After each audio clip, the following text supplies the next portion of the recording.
Good evening and welcome to Monkeys with Fire. How is everybody tonight? Hope you're all well. Hope you've had a good day and all set for the weekend. Do let us know in chat if you've been playing any games, getting ready, or painting any miniatures. We always love to know what you've been up to. Or maybe that's your plans for the weekend, so do let us know.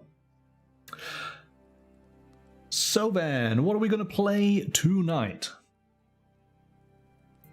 We have a game of Godtear from Steamforged Games. I'm very excited to bring this to the table, finally. It's been a while to get here. So I'm looking forward to it because this is a game that I've wanted to play for some time. Good evening, Kathy. Welcome. How are you? And hello, Sarah. How are you both? I hope you're good. Yes, Godtear is a game that I've been looking forward to play. The miniatures are lovely, and I'm excited about the gameplay because it kind of feels like another game that I really enjoy, so I'm hoping they're going to have a similar experience tonight. But it's kind of different, but the same. I think it might be, but we'll see, Sarah, are you all set and ready? Shall I bring you on in? Because we've got a little bit of maybe explaining to do, and then we'll let the fighting begin.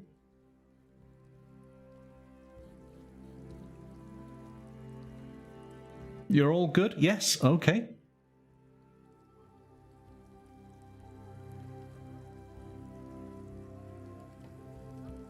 Good evening, Sarah. Hello, hello. How are you? I'm doing all right. How are you? Yeah, good. It's good. Been a very productive day. I'm home, and I think that's the important part. Regulars will know the joke. That was last week. It's a whole brand new week now. It's all good. It's all good. Shall we jump straight on into the game? Yeah. Sure. Oh, wrong screen. That's the screen. Okay. So, yeah, we got a great big board set out. I've had to sort of put our character sheets on the side of the board here. To be honest, since this is our target zone, I don't know if we're going to come over to this side or over to this side. We might do it, and if that's the case, we'll move stuff around. But I think most of the action is going to concentrate on the center here. Now then, shall I just give a broad overview of the game and then maybe answer any questions that you might have? So I guess the most important thing is what determines a winner. And let's just get here. Okay. And it is quite simple. The first player to gain 5 victory points wins the game. That's it. But how do we get victory points? We get victory points by basically having the round token closer to our side than the opponent. So at the moment, the round token is closer to your team. You are going to be the red team, I am the green team. And essentially this works as a tug-of-war mechanic. So as we do things within the game, we will score points and we'll be able to move that tracker closer to our sort of starting zone, let's call it that. And then at the end of the game, we will flip the token and that will show you how many points you have scored. Once somebody scores 5 points at the end of that round, that is then the end of the game.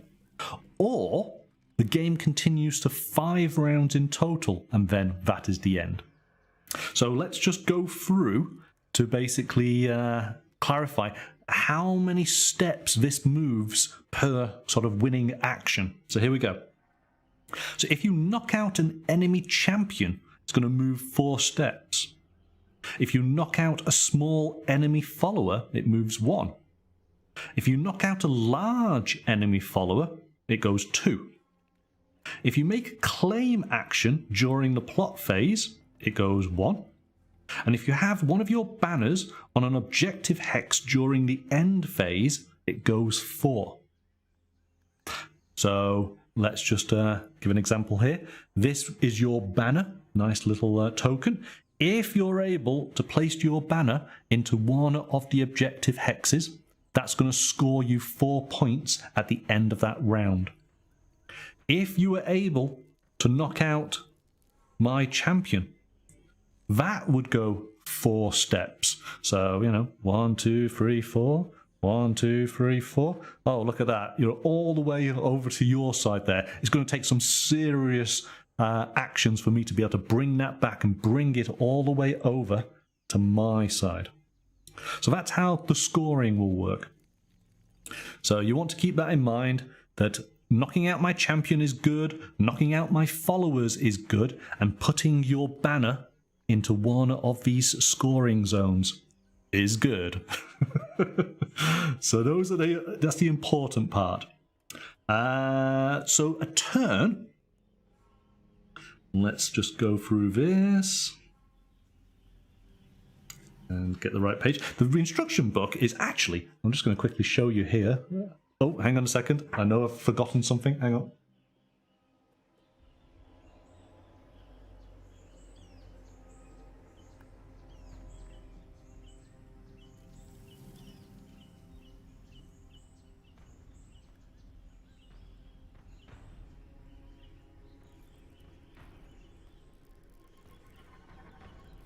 There we go, that's better. Typical. I thought I had everything set up. Okay, so instruction book. It's very, very easy to read.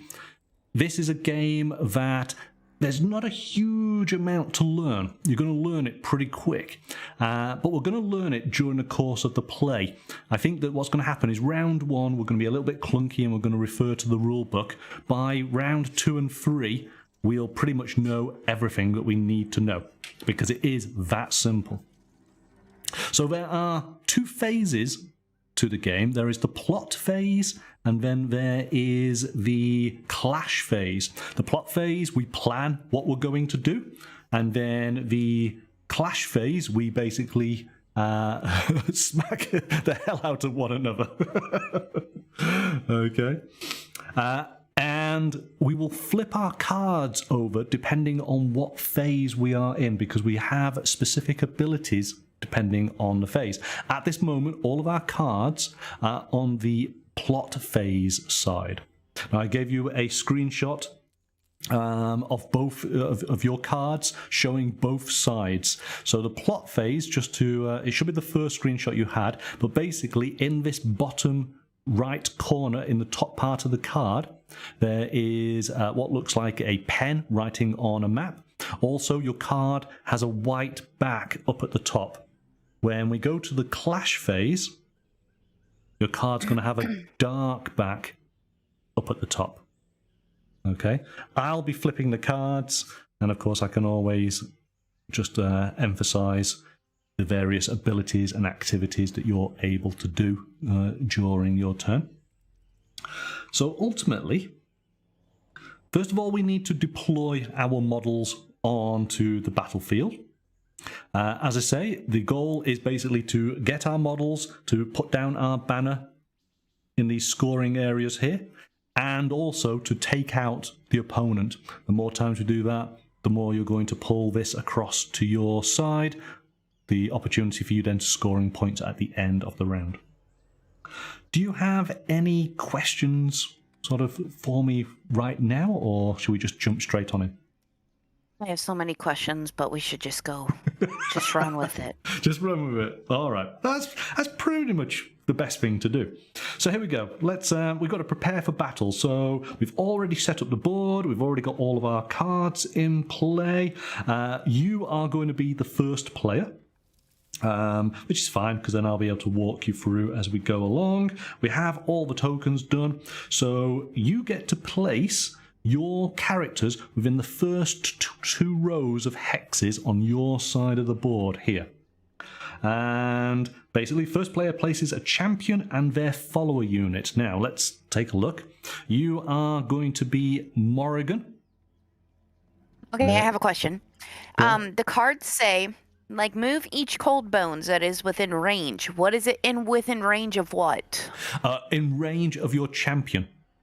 Ah, okay. Okay, and so move each cold bones that is within range up to 2 hexes, right? And in range is there's a first symbol there. It's basically they've got to be within 4 of your champion.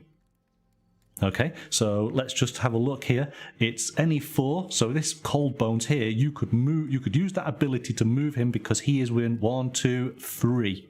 So in fact, that's the extent of how far he can be away from your champion. All right. It does suggest you can have a maximum of 3 followers into a hex, and it does kind of suggest that you might want to have a configuration of 2 and 3, maybe. Oh, in fact, Yeah, so how many people do I start with? you start with 5. You have the champion, Morrigan, and you have 5 cold bones. So first of all, you get to place your champion and your follower unit, right? Now, a unit can be, if you wanted, it can be just 1 person. It can be 2 people. Or it could be another 2 people. See how I've just set these up? You can set these units up as in whatever configuration you like. But I believe there is an advantage, looking at your cards and what the cold bones can do, to have 3 of them together is worthwhile. And that's the maximum you can have. So you might want to just go with that setup. Okay. So first of all... So the movements, we get 2... Do we just get to do what's on the card then? Pretty much, yes. Yeah. So, say for example, so let's just go here. I'm just because I did watch the video, and they kept saying like you have 2 actions, You but have then 2 actions, yes, and your actions. But then it seemed like they did 14, so I don't. Okay, so your actions. So here we go. There are actions that are generic across both the champion and the minions. Then there are champion-only actions and minion-only actions. So here we go.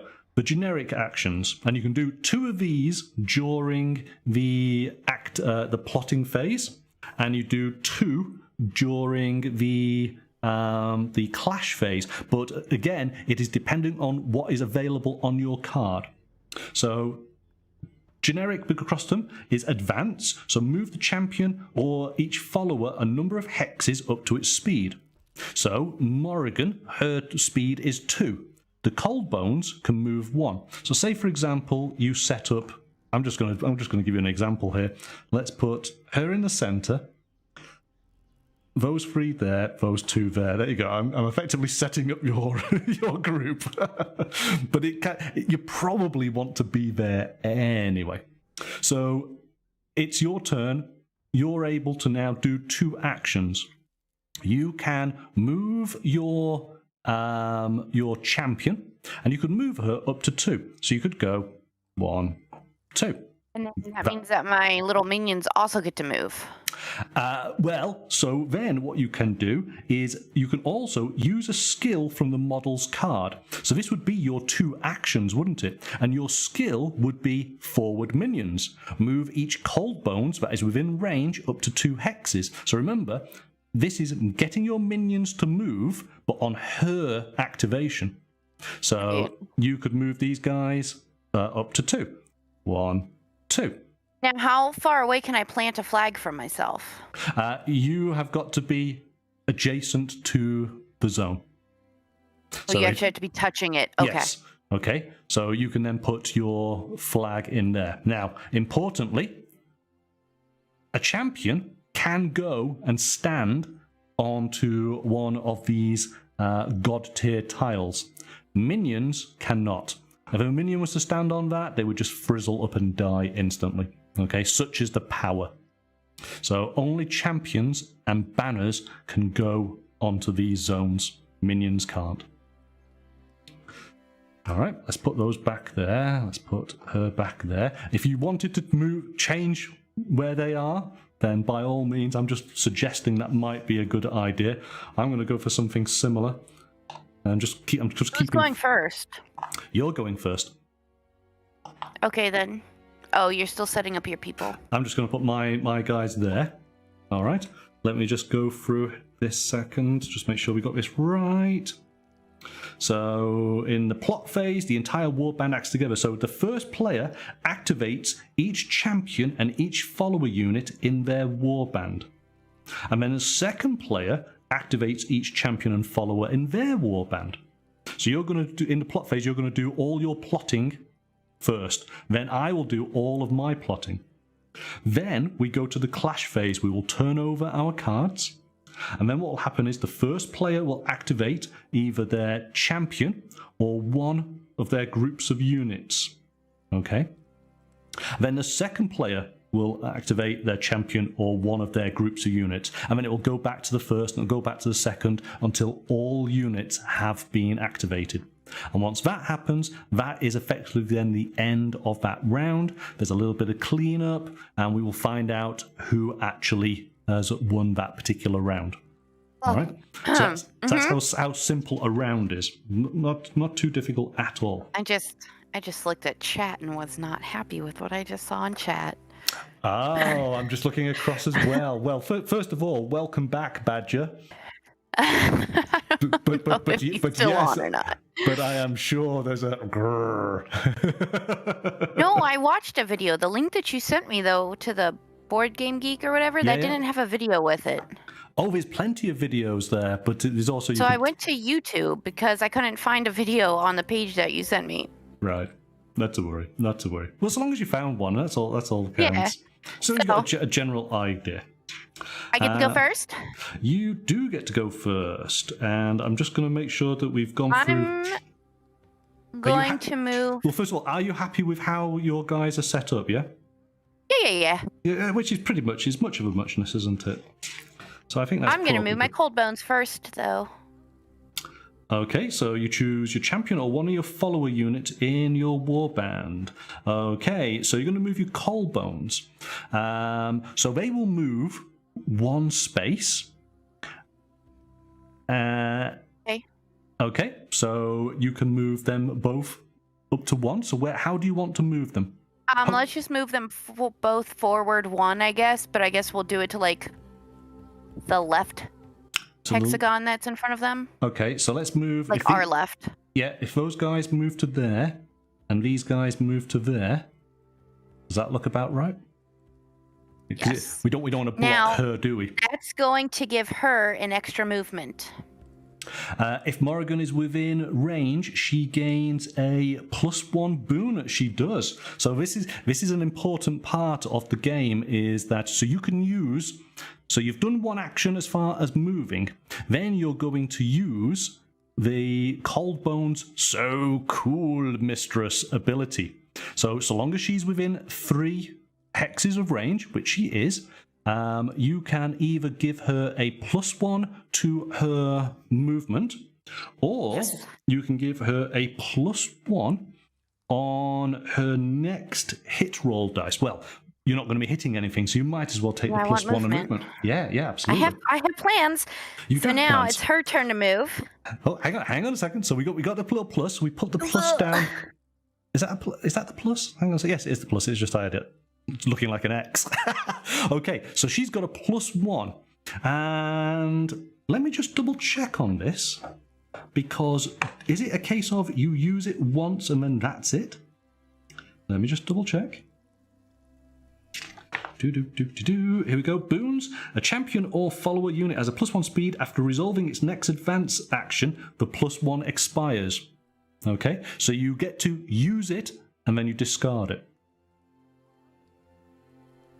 Okay. So now she gets to move 3. Right, hang on a second, And because we've used up their activation, that card turns over. All right. So now, yes, you're quite right. So she gets to move 3 spaces. Okay. How do you want to do that? Put her adjacent in the middle of those. Yeah. So 1, 2, 3. Okay. And now for her second trick. Yeah. She is, so I don't want to use For my second trick, I don't want to use the forward minions. For my second trick, I want to put down a flag. You want to put down a flag. Which one do you want to put it on? The right or the left? The right. On the right. There we go. Okay. And that's now her 2 activations done. See how easy... I clearly paid attention to some of a video. You paid attention. This is good. This is good. No, this is exactly it. And this is where the beauty on the game is understanding the combos that you can form between your champion and the minions to how better then propel yourself forward. So you've done that's perfect round. All right, let's see if I can do something similar, because something about this game is that the different warbands have different traits, different abilities, and it's a case of learning the characters and seeing how they play. My characters are going to play very, very different than your characters are, and I've got to sort of take this to advantage. So let's just see. I get a point though for putting a flag down, right? That actually. Let's just actually have a look. Hang on. Make a claim action during the plot phase. Now, I don't think you get it. Now you get good point, because there are bonuses depending on what faction you are with, and you are, because you're with the. Let's just have a quick look here. Make sure we get this right. You're with the Maelstroms. I'm with the Shapers. Now, it does say something here. Let's get it right. So here we go. You get a +1 whenever you knock out an enemy champion. So you know how I said at the beginning you'd get 4 steps? But because you are a Maelstrom faction, you get a +1 on knocking out an enemy champion. That's 5 steps. I, as a Shaper, which is the green faction, I get a +1 whenever you make claim action during the plot phase. So yes, you're quite right. You get 1 point because you've put down your banner. If I was to do it, I'd actually get 2 points because of my faction. So again, these are the slight little differences between the factions, which you've got to lean into their playstyle somewhat. So let's take a look. I've got my little quartzlings. They can move 2. And Nina, who's my Shaper, she can only move 1. Ooh, that's going to be problematic. But she does have a special ability of move Nina up to 1 hex for marching. And then she has ability Crystal Mirror. Choose a boon on any model within range, then choose a friendly model within range to gain that boon. Okay. So nobody's got a boon yet, so I can't do that. How can I make these quartzlings go faster?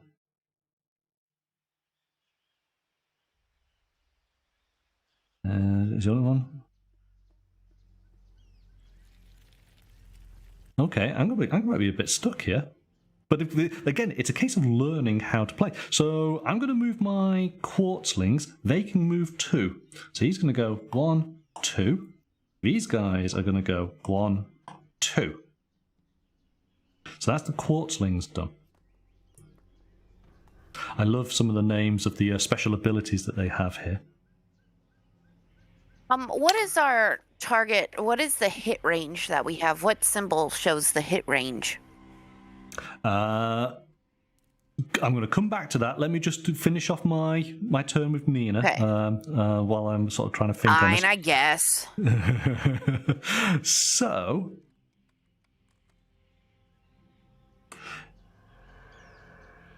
if she's so that gives her a +1.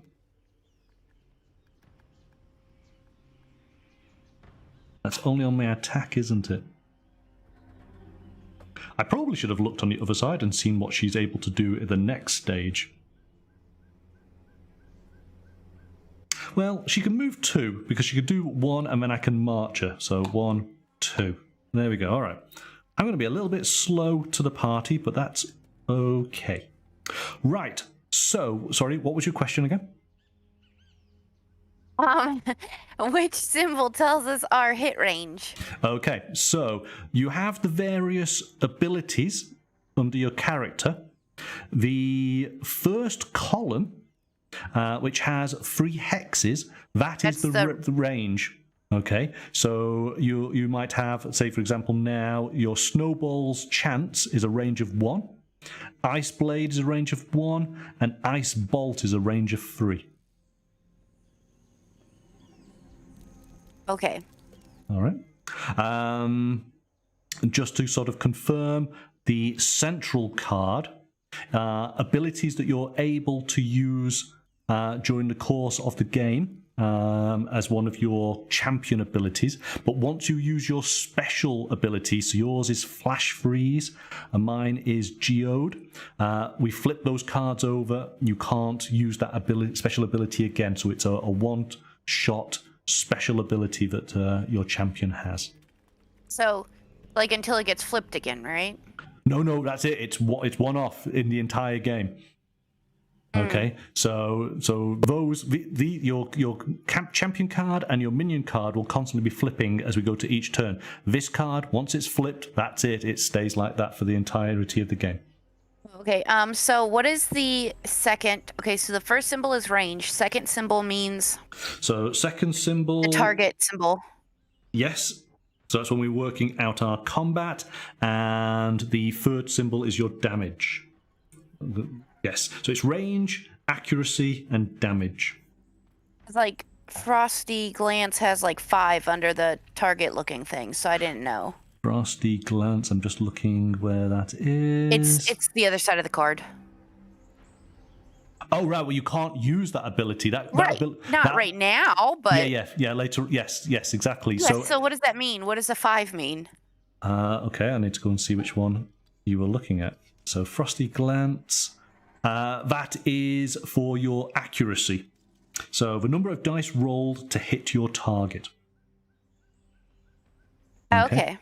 So you need to have a certain number of successes, but you're going to get that number of dice, so 5 dice. So for chill out, what does that mean? Because it has like a 1 and then a multiplication sign. I guess that the same thing happens up there with like Snowball Fight. Where's chill out? The right-hand card. The right-hand card. Oh, you mean as for your cold bones? Yeah, like you can read the side that it's on right now. Yes. It still has a 1+ or something. Oh, it does, yeah. It changes its name, so it's Snowblade Fight, but it's chill out on the plotting. So this skill has a +1 accuracy for each cold bone adjacent to the target. Okay. All right. So it has to be a range of 1, and then basically what happens is because you've got multiple levels, if you can see that on the card, that is determined by the number of minions in the hex. So the first line is if you had 1 minion, the second line is if you have 2, and the third line is if you have 3. With that particular ability, it only ever does a value of 1. Okay, no matter how many minions are in there. But if you take a look at, say, Snowblade Fight, you can see the damage increases depending on the number of minions. Okay. Yeah, so 3 for 1. But they have to be right next to the enemy. Got it. Yes, they do. Yes. Absolutely. Okay. Okay, so we finished the plotting, so we're now onto the clash. And it starts with you, and then it goes to me. And let's just double check here, because again, it is a case of you can use 2 abilities, can't you? Let's just... So is there any reason why you don't... You could move, couldn't you still, if you wanted? As an action? Yeah, because you can do... It's your choice now of doing 2 actions. Each champion activates individually, not alternate between players in phase. Yep. And then if something's within range of 1, does that mean that there can be 1 space between you, or do you have to be adjacent? It's range of 1 is adjacent. Yeah. Okay. I just thought I'd ask. Yes, fine. So... Okay. Let me just double check here. Okay. Can they move twice? Can my little minions move twice as their 2 actions? That's a good question. Let's just find out. Activating your models. Here we go. Each plot phase and each clash phase, the player's champions and followers units will activate as follows. So choose one champion or follower. Take up to 2 actions with that champion or follower unit. A specific action may be used only once per activation. So no to that question. You cannot interrupt an action once you've begun. You cannot interrupt an advance action to use a skill, for example. And some skills and traits grant a bonus action, which gives the model a 3rd action. The model may only ever gain 1 bonus per activation. So yes, so again, you can do 2 actions, but you can only do, so say for example, you want to move, you can only move once. The other action's got to be something from different. The card. Yes. Okay, so I will move my little minions. They get to move 1, so they're going to move forward 1. Okay, so which group of minions, because we take it in turns now, so which group of minions do you want to move 1? Oh, they don't both get to move? No, this is the difference now between the clash phase and the plotting, is now you move either this group, or her, and then it comes over to me, and I'll move the... Oh, so after this turn is your turn? Yes, exactly, immediately after, yes. Oh... Yes. What's your... I mean, I can't read what your attack range is. Although I guess I technically wouldn't be able to if we were playing in real life. That's true. That's true. I guess so just try not to look at my attack range. believe me, I'm trying to manage everything else, so don't you worry. Okay, so I don't know if I want to do something first, or if I want to just get set up first. Remember, this is the first round, so hey, we're learning, aren't we? I don't care.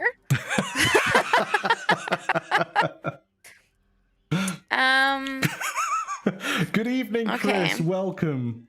I don't care if it's the first round. I'm trying to learn how to play this game properly. Yes, no. I do not let me hold you back. Okay. Okay, so under intense cold, under cold bones. Yep. That just adds protection, correct? That adds a +1 to... It's a +1 to your next damage roll. So in fact, intense cold, so what that's going to do is it's a boon, and it is going to mean that next time you attack, you're going to get a +1 on the damage. It has to be for them, right? They can't give that token away? No, it's only for them. And, it's only for this actual turn, isn't it? Because remember, you lose it right after. Let's just double check on that. You know, it's cool. I mean, think of it, what's happened. Again, you've got to think thematically. It's a scene where, you know, somebody's knife suddenly gets frozen, and then, of course, they do that attack. That's exactly what it is. The abilities that these characters have, you can instantly imagine them, and they're so clever, some of the little names, which is great. So let's just take, next time a champion or follower unit makes a damage roll, +1 die, and then it expires. All right, so I think it's always the case is that you generate it now, and then you would use it, and then it's gone. It says next time that you would use it, it would go away. So that does that mean that just next turn it goes away, or it stays until I use it? Oh, no, you're quite right. Yes, the next time the champion or follower unit makes a damage roll, then you +1 die. Oh, well, then, yeah, then I'll do that. Okay, so I'll move the left group up 1. Towards her. Okay, so you're going to do the left group 1 towards her. You mean behind her? Yeah. Okay. And then we're going to do intense cold on them, so that way they get that little token. Yeah. Okay. So they go. Now, yeah. I suppose, should we be putting this with them there so we know that it's that group? That probably makes sense, doesn't it? There, or put it on the left side of the card. Yeah. Yeah, we'll put it with them there, so we know that it's those guys who've got it. Okay. Yeah. Sounds good to me. Okay. So Nina. Now, Nina can actually move 2. She doesn't need to. Ooh, what's Nina going to do?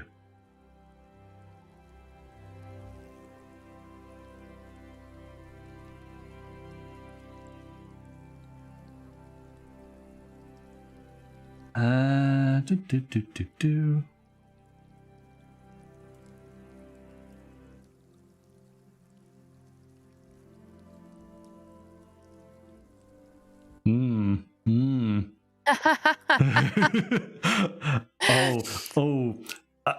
Yeah. Okay. I'm gonna go nice and easy. She's gonna move. Apparently, you've ruined a 3-letter name already.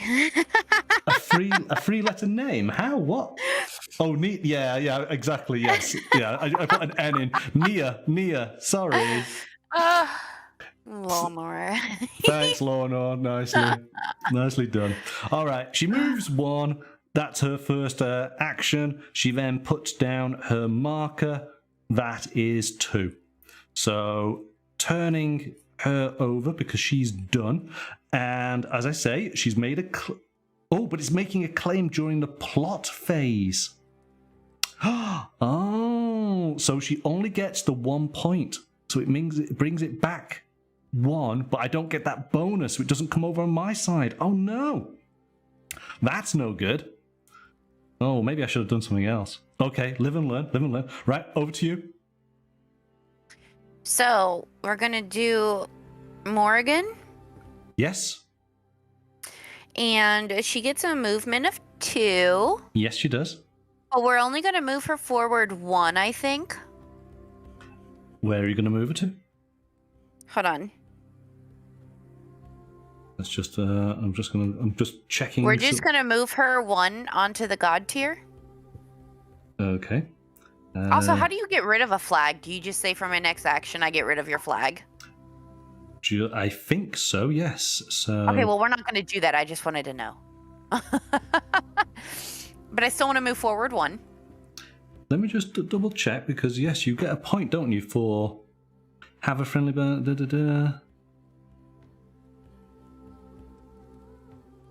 How do you remove? Yes, removing a banner. I'm sure it is as simple as that. It's as simple as it was of, hey, I'm putting it down. Oh, a claim action can only be used during the plot phase and only when a champion is adjacent to the enemy. Oh, I can't have done that.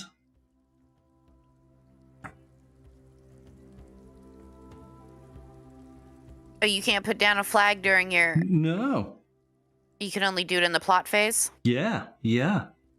Oh, get it out of here. Smacks it off table. Well, yeah, okay. So I can't do that. Oh, I'm gonna have to redo. Yeah, you're gonna have to move the token back too. Boom. Yeah, move that back there. Okay, so she can't do that.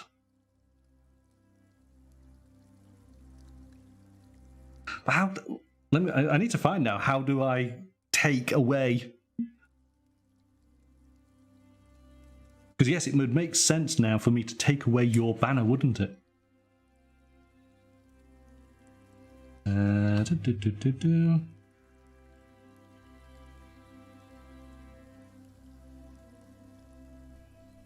It's typical, isn't it? But I kind of, went through the rule book and I had most of this... Chris's are misbehaving in chat. Who's misbehaving? The Chris's. Chris M says, sister of far. And then the other Chris says, and her older sister of very far. See, you leave them unattended for a little bit, and this is what happens, isn't it? Yeah. Where does it say taking away the banners? Because it absolutely... Like in the video, in the video that I watched, they just were kind of like, okay, take your banner. Like, it didn't really seem like anything happened other than they just... I didn't know if, like, you had to, like, land on it, like, checkers style or what. No, I think it just have to be... Oh, here we go. Move on to your opponent's banners and remove them from the battlefield whenever you can, keeping a banner around. Okay. Champions can enter a hex that contains an enemy banner model, removing the banner from the battlefield. Page 19. Okay, where does it say that?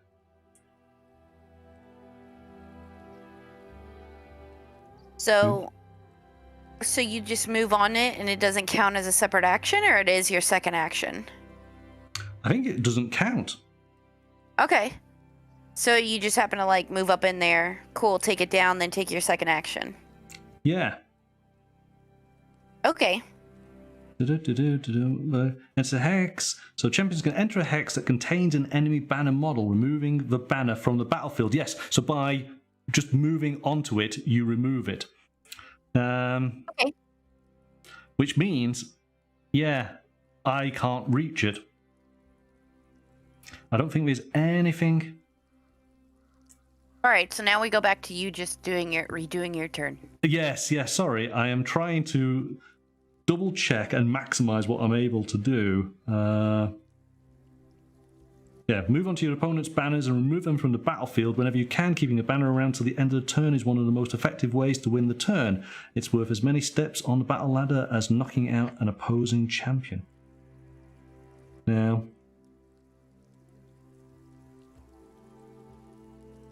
okay, so I think that's about it. There's nothing else that it says. So I feel like I want to attack you. I'm going to go. I'm going to go 2, 1, 2. So that puts me there. All right, let's give this a go, because again, it's all a case of learning, isn't it? So what can I do? I can use my ability of blinding light. So let's try that. So yes, it's a skull skill. This usually targets a single enemy model within range. So the player who controls the model using the skill chooses an enemy model in range as the target. So are you within 2 of me? 1, 2. Yes, you are. That's good.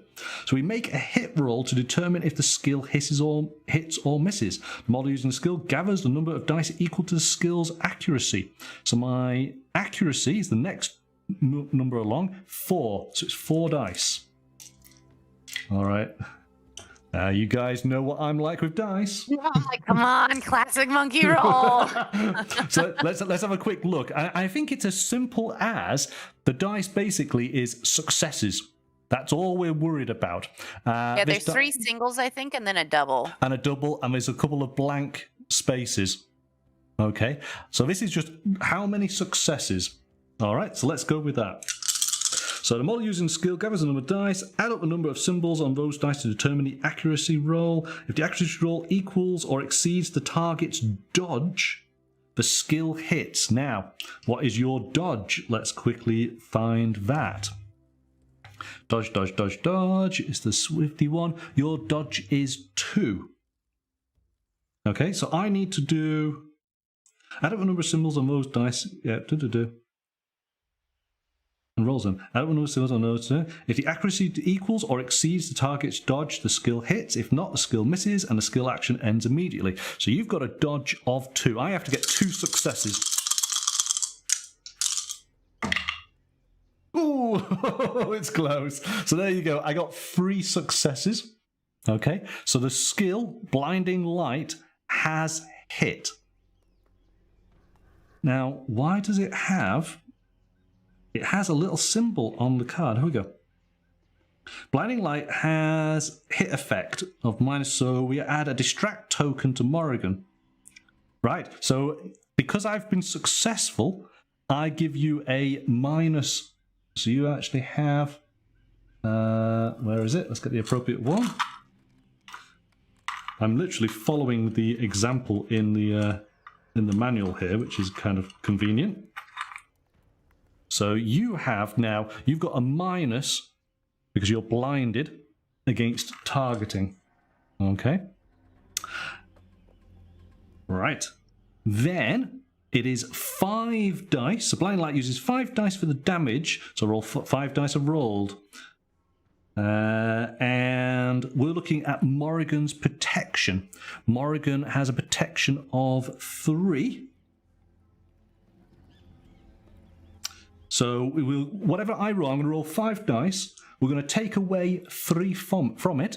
And whatever is left, that is the amount of health that you're going to lose. Your health is 6. All right? Wait, why are you rolling 5 dice?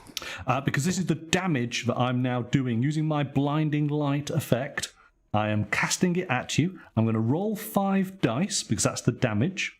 We're then going to take away your protection, which is 3, and whatever's left, that is the amount of damage that you're going to take. So let's go through the process. Roll the dice first. Let's do that. So 1, 2, 3, 4. So I've done 4 damage.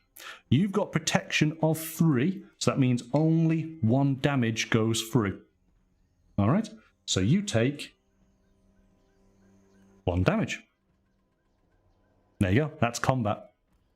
That's pretty easy. Okay. So that means Nia is finished. She did a movement, and she's used her special ability. All right. Over to you. So you've got this group of minions, and you've got Morrigan to be able to be used. Oh, I'm going to use her. You're going to use Morrigan. Okay. Yeah, I'm going to ice bolt you. You're going to ice bolt. Okay, so it's a range of 3, so that's absolutely fine. You're going to do your accuracy, oh my goodness, is 7. 6. Right, but it's 6 now. So 3, so we can take that away, because I think that expires now, doesn't it? I'm pretty sure it would do. Yep, then it expires. And actually, you have, so funnily enough, this is going to come over to me. If you hit, I'll put that to one side just in case. So you're doing 6. And my dodge is 4. You need to get 4 or more on the 6 dice.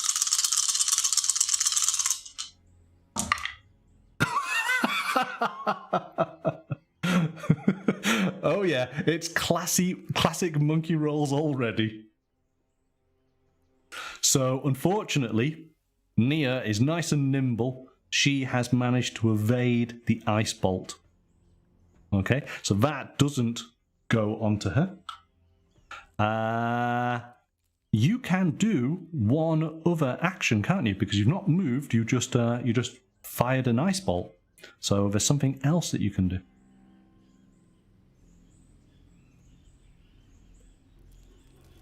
Can I do it again? You can't do the same thing again, can you? No. It's got to be something different. So take up to 2 actions. A specific action may only be used once per activation. So you've got the ice blade, but you need to be. Oh right, so you're not in range. You're not in range. Yeah, you go. So you can't. So the only. No. Yeah. There's nothing. I'm just looking at your other abilities. You've got the flash freeze, all enemies within range. But that would just mean that I would get a negative on my movement and a negative on my dodge. But then that's it. That's your special ability, and that's done. The Slayer champion. So the Slayer moves the turn token +1 step when they knock out an enemy champion. So yeah, that doesn't count. Morrigan gains a +2 bonus for boons instead of a +1 bonus. Oh, that's interesting. So you want to get some boons then, don't you? Yeah, unfortunately there is nothing else. And I don't really want to move, I don't think. No, so you could say that that's the end of your activation? That's the end of my turn. You can turn my card over. Okay, so let's do that. Right. I've got my little dudes. Now, here we go. So the quartzlings, these 2 guys, each quartzling may move up to 3 hexes in a straight line. So they sort of, go into a rock ball and just roll, which is really awesome. Let's move this guy. 1, 2, 3. So he's done. That's his one action. And Stone's Throw. So this has got a range of 2. 1, 2. Okay, no, you're at range 3. That's no good.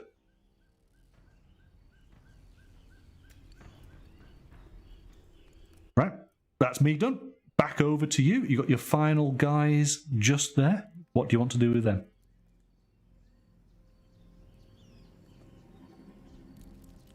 I guess move forward 1 and intense cold.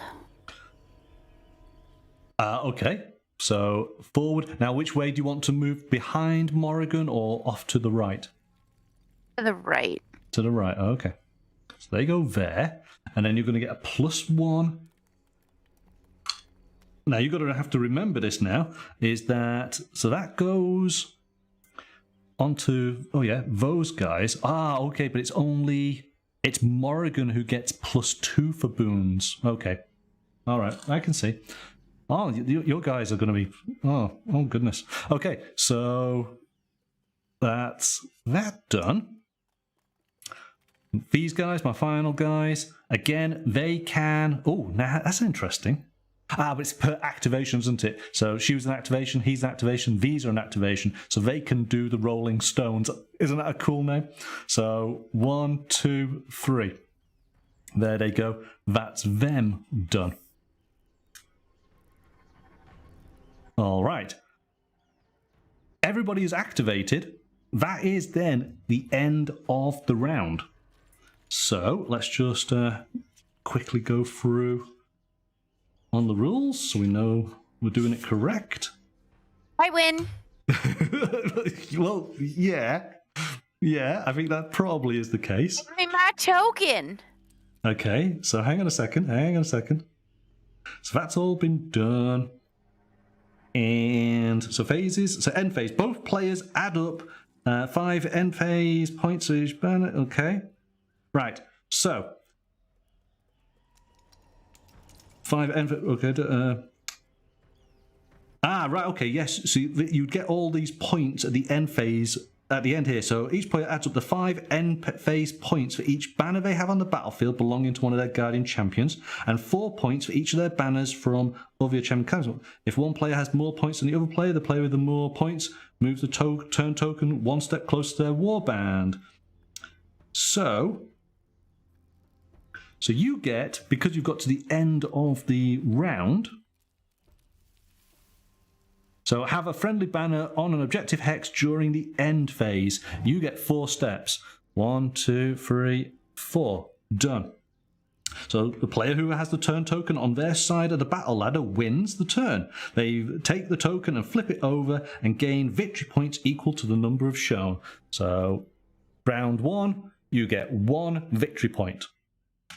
We only get 1 flag to put down, right? Yes. Yes. Now, does that disappear? Well, hang on, let's first find out. Follow the scenario rules to the end phase. So let's see if there's any scenario rules. So, Godtears. So we're playing life. Godtears from the life goddess cause rapid growth and mutation in the land around them. Their energy expands ever outwards as the roots of Alicia's essence dig deeper into the earth. In the end phase of each turn, the player who lost the turn, that's me, hello, rolls a die and adds 2 to the result. Then they gather that many objective hex and place them one by one on empty hexes that are adjacent to other objective hexes. In the rare case that there are no empty hexes adjacent to the objective hex, they may place the next objective hex on an empty hex. So, roll a die and add 2. Okay, let's do that. I get a roll of 0. Awesome. So I get to put down 2 hexes. So what do we want to do? I'm going to put a hex here. I'm going to put a hex there.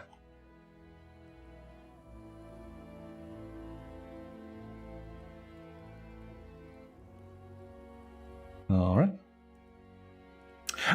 Yes, Lorna, that's quite right. 1 flag per champion, but you have 3 warbands in a full game. Yes, we're doing obviously a very cut down starter game here, just so we can understand the flow of the game. So, Sarah, what would typically happen, you've only got 1 warband, as have I, but this game allows for up to 3 warbands. So you can imagine how you'd have different sets, different groups, all working sort of together, being able to sort of support one another. So, but we're literally just learning the game here. So, done that. The player who did not win the turn chooses whether to be the first or second player for the next turn. Place the turn token for the next turn in the space beside the midline of the player battle ladder that is closest to the first player. I'm going to be the first player. So what happens? We get the little tokens at the bottom here. I flip that over. I am first. You are second. We put then round 2 on this side of the central divide. Everything's set now. So actually, Lorna, do you know then? Do you actually take up the flag? Because I noticed it in the cleanup. It doesn't say whether you take it up or not.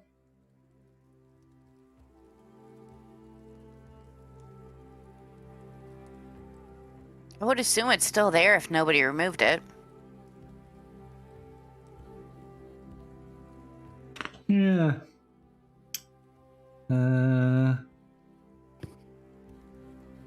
Yeah, it doesn't say that it has to be taken up, so... But...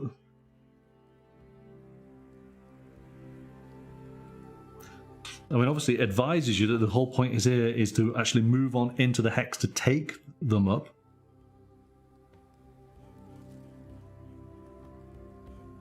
So yes, by moving into the hex, you take it up. So, okay. And it's only in the plotting phase do you get to put down the banner. So, all right, we start a new round. Starting with me then as the first player. I'm going to move Neo 1. So that automatically takes that out. And I can then use her second action to put down her banner. And because that is making a claim during the plotting, I get 1 point. And I get a +1 point because of my faction. So that's Nia done. Let's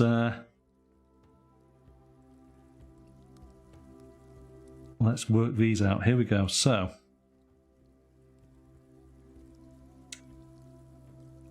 now the quartzlings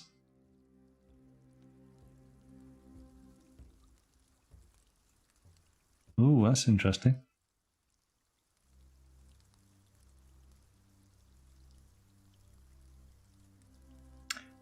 When Nia's banner is removed from the battlefield, no, we haven't done that. Okay, so we could use the quartzlings. So 1, they're not close enough. Okay, these guys can move 2. So how about 1, 2? They're going to go there. And they are going to...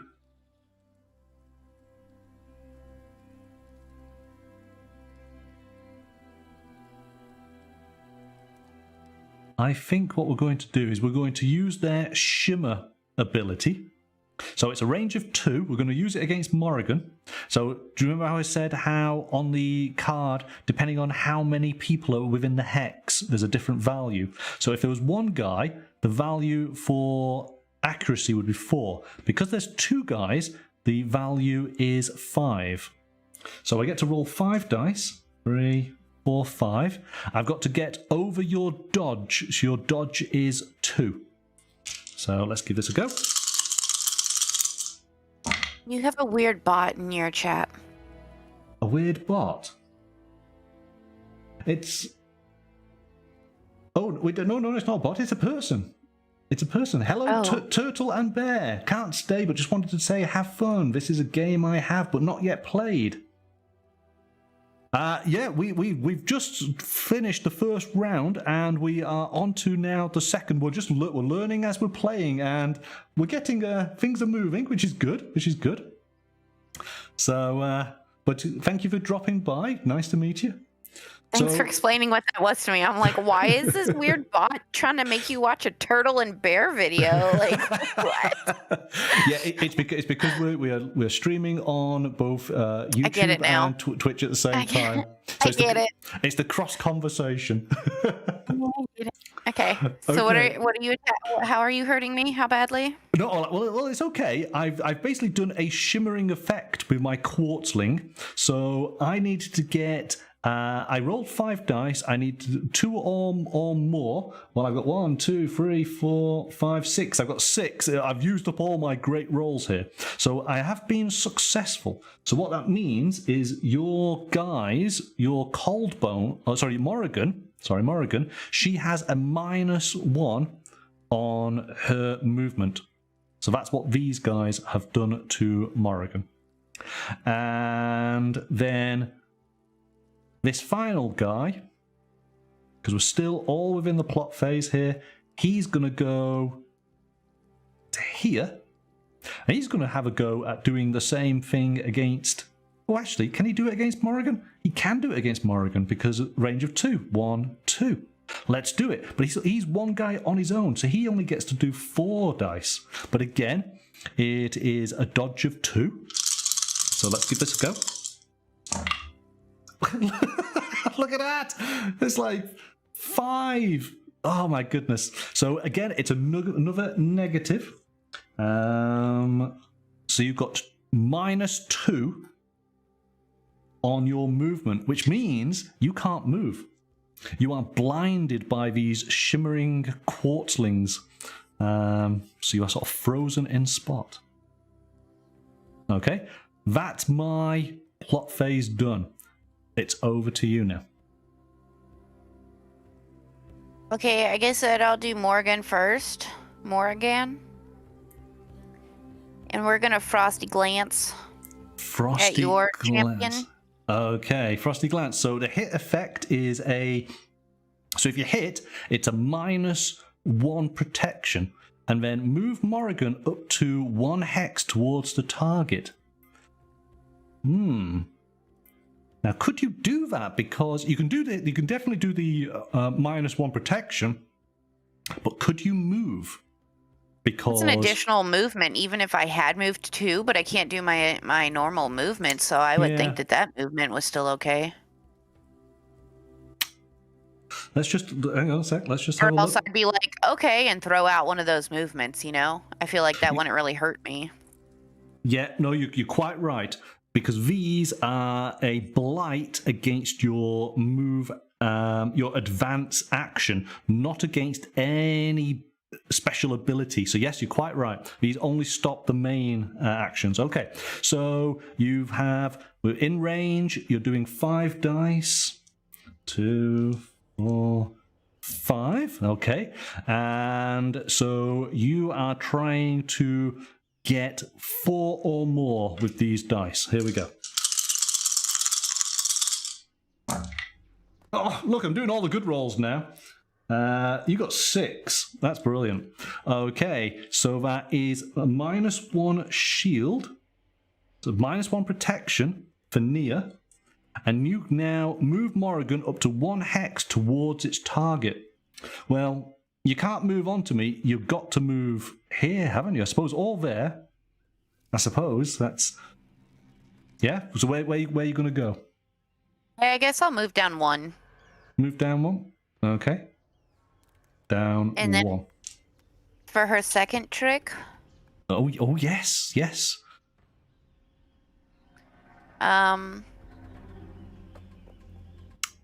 I guess I get to move those groups up to 2 hexes because they're within the 4 range of her.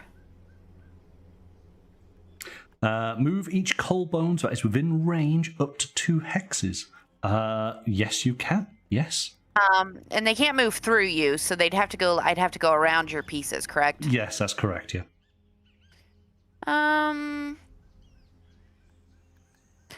So my group of 3, let's move them where my champion was. Okay, so these guys are going to come on into here.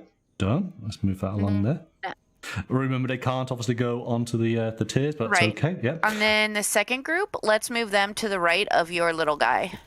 So all the way around, yeah. So. And then we can flip that card. No. Oh, yeah, yes. You flip Morrigan's, yes. So Morrigan has done, and now you're over to the Cold Bones doing their plot phase. And I'm just wondering.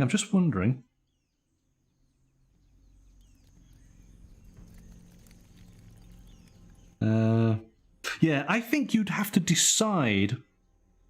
Yes, so because you didn't take an advance action, these still remain. It's once you actively decide, I'm going to try and move, is then when you get rid of them.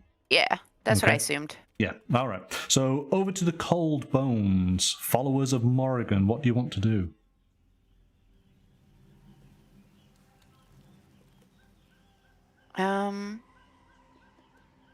They can't put down flags. Only my champion can, right? That's correct. Should have done that instead. Oh well.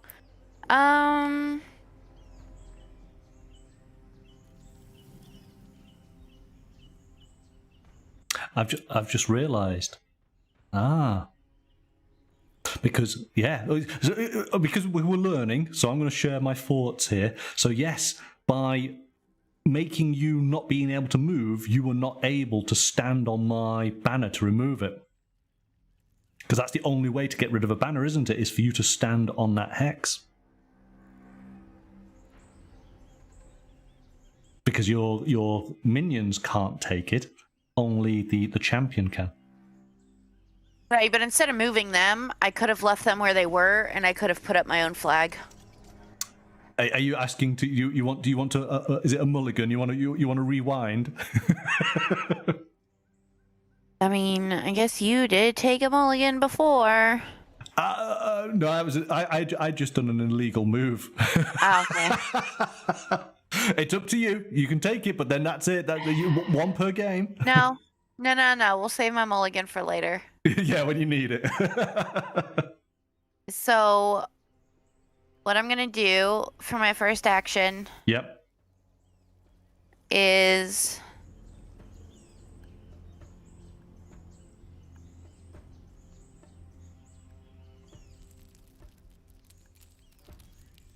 okay.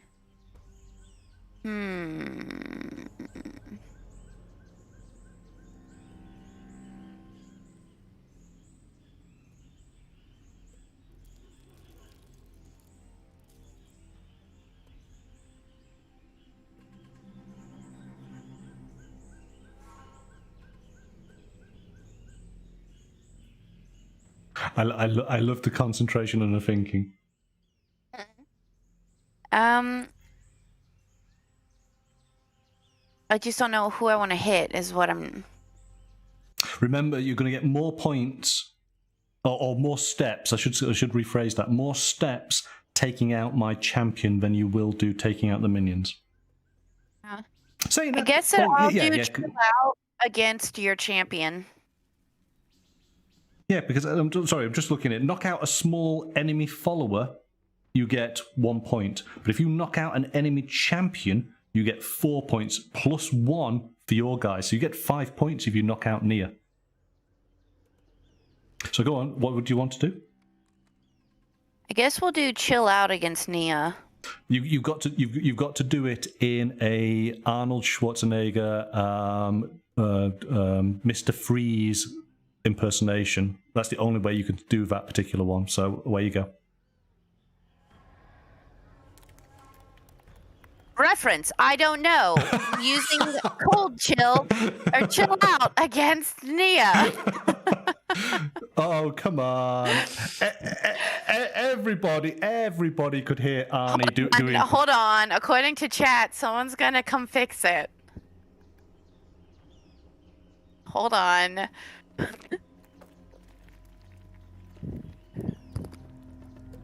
Chill out. Excellent. That's what we want. Excellent. Okay. Come on. These cards write the comedy itself. All right. So we're going to do chill out. So this skill has a +1 accuracy for each cold bone adjacent to the target. Okay. So which guys are using the 3 or the 2? Which one are you doing? 3. Sorry, what was that? The 3, because I'm doing it against Nia. They're the only ones adjacent. Okay, so yeah, they are adjacent. So you get +1 accuracy for each cold bone. So you're basically going to get 3 accuracy. Now, this skill has a +1 for each. So actually, it would be 4, wouldn't it? 1 plus the number of 3. Okay, cool. And if you're successful, then it is a minus the sword. What's the swords? That one there. Let's grab that. Okay, so you need to get over 4 for Nia. Okay, let's do that. Oh, there you go. So you get a score of 5. So you have been successful. So that is a minus. What's the swords? What's the sword? Remind me, swords. Where is it? -1 on my next damage. So if I try and do an attack against you, it's a -1 against it. So you'll take less damage from me. All right, excellent. So they have done that. And then for their second trick, I guess that they'll do the so cool, since they're within range of me. And do I want to give myself an attack, or do I want to get rid of one of those feet? Yeah. Let's get rid of one of those feet. Okay. Done. Right. And then these guys. I just want to double check on that, just to make sure we are doing it correct. We will continue because we have been doing so. What? Because it's activations per little groups, isn't it? So yes, each... Right, so it's now your turn, because I just went. So now it's your turn. No, because you're still in the plotting phase. We don't do the swapping over yet, so you do all of your guys at this stage. But I want to double check. Take up 2 actions with a champion or follow. It's the unit, isn't it? Yes. So that's 1 unit. That's the other unit. So these guys now have 2 activations. So what do you want to do with those guys? So you can do so you can't do. Well, hang on. 1, 2. No, she's too far away. So you can't do the so cool mistress. So you can do chill out. That's basically the only thing you could do. The chill out against this little minion here. Yeah, we'll do that. Or you could move them. You know, you can. I can't. Can I move them 1 and then do chill out? Chill out. Yes, because you have 2 activations with them, don't you? Yep. So let's move them down 1. Move down 1. Okay, done. And then you're going to do it against this dude here. So there are 2 of them. So that's 3 dice. Up against that poor little Quartzling. Quartzling has a dodge of 2, and you got 4, so that's good. So he has a... There's the token. See, it's good that there's plenty of tokens. So he gets a -1 there. Done. All right. And that's the cold bones done. All right. So we are now into the clash phase. And I'm gonna have to just give Morrigan, gonna have to hit her, aren't I? So again, we're using the blinding light effect. Now, this is going to be a bit different. Okay, all right. So she's within range, so that's fine. We've got an accuracy of 4, so 4 dice, and you have a dodge of 2, so I need to get to over 2. Oh! I was doing so good before, and look now. So that is so fast. So there we go. I got one. That was a complete waste. So that's faster than your light. Take that. Yeah. All right, that's rubbish. Okay, so blinding light did nothing, but what I'm then going to do is erosion. So similar thing here. It's now 5 dice. So roll the 5. I need to get 2 or more. There we go. We got the 2. There's no damage being done here, but again, it's giving you a blight. That's a minus on your protection. So, find, where's the shield? There it is. Okay, so Paul Morrigan has a minus on the shield. Okay, and that is near done.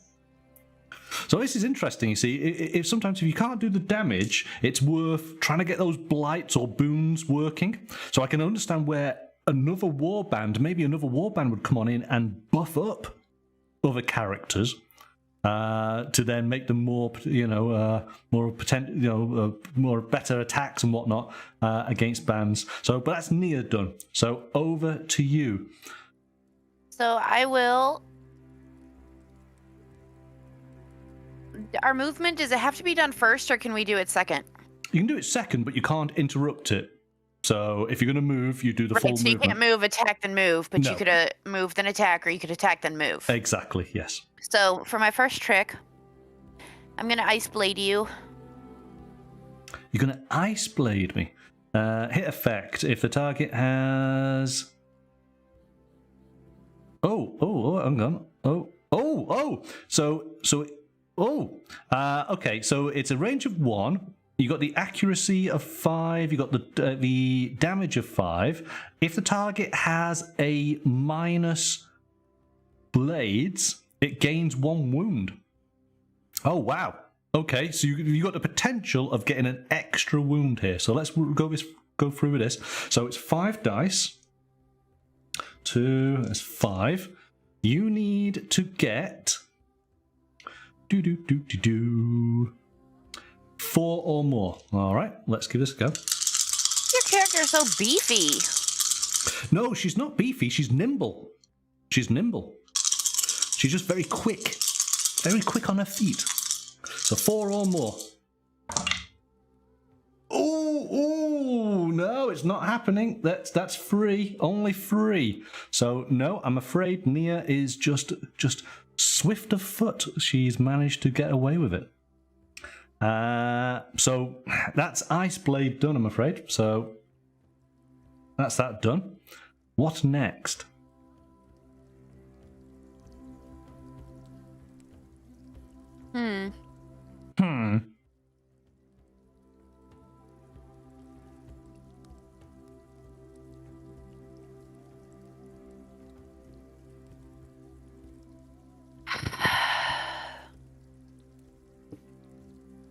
Do I want to move and take out your flag, or do I want to attack you again? How many points do I get for taking your flag? You don't get any points for taking my flag. Well, like how many, No, hang on. If you take my flag off the board, it means I don't get 4 steps. Okay, then we'll attack you again with Ice Bolt. Oh, right, yes, because you used Ice Blade before. Yes, quite right, yes. So Ice Bolt is the next one, isn't it? Yeah. Okay. So, oh my goodness. 7 dice. Right. Yeah, yes, because that's the thing. It's a case of you would deny me the points, but you'll gain points if you attack me.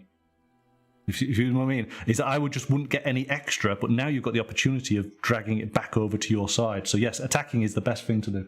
So there's 7. Oh my goodness. All right. So I said, "Oh my goodness!" Last time you rolled all blanks. Well. It still. That one counts. Leave it. No. It still could be. Here we go. Oh no, you're doing fine. Look at that. That's 5. That's 6. That's 7. So, yes, more than enough. So, you have hit. Actually, no. You've hit, but now you've got to work out the damage. And it is 3 Still dice. get the hit effect, though. Is what, sorry? You still get the hit effect. Yes. Now, is that where it comes on in? Which is, yeah, I think it would. Yes, because we've hit, haven't we? It's regardless of whether you do damage, you've hit. So there you go. So I get a minus on my accuracy going forward. Now I get to wound. Right, so now you get wound. So this is 3. Now, I have to beat a 2. Well, no, you don't, because there's a minus. I have to beat a 1. Exactly. So there's minus. So it's 1. Okay. Here we go. Okay. Here we go. Oh, okay. Well, you got 2 points. So it's take 1 dice out because of this 1. So I can get rid of that. So you've done 1 damage against me. So blank 1 on the right, or are those both hits? Oh no, it's blank. Okay. It's blank. Yes. So there you go. So there was 2 hits minus the 1. So you get. Hang on a second. Have I done that right? Yeah. Yes. Wait, was that a negative? Hang on. No, hang on a second. Was that a negative shield? You got 2 hits, but I got yes. My shield's only 1, isn't it? So actually, 1 hit got through. Yes, that's correct. Yeah. Okay. So you've done 1 hit against me. Done. Because your token was a booster shield, right? No. It was a negative. So it meant that you would do more damage. Remember, if I didn't, as it stands, you have. If you didn't have that token, I wouldn't have hit you. But because you had that token, I got you 1. Yeah, no, yes. We're clear now. Yes, everyone was backwards, but no, we're fine now. There we go. All right. So that is Morrigan done. Yes. Her turn. Yeah, yes, you can flip her card. Yeah. Okay. Let's flip that. Done. Right. Back over to me. And I feel like these quartzlings need to do something. I think, yeah. Ooh. But the quartzlings, this guy's got a minus. These 2 quartzlings, yes, are going to attack your guys. I wonder how that works. It's essentially, I think it's going to be 2 against 1, isn't it? Because it's not going to take them all out. Because you're... Oh, actually, no, hang on. It depends on the amount of points. No, maybe it does. Let's just double check. Because if I got 3 damage points, would that take all 3 of your little minions out? I think it might. Let's find out.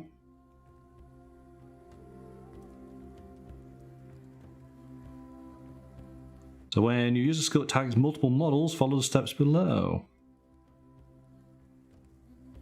I wouldn't think that they would, as a collective, have 3, because then that means that a group of 2 is stronger, you know?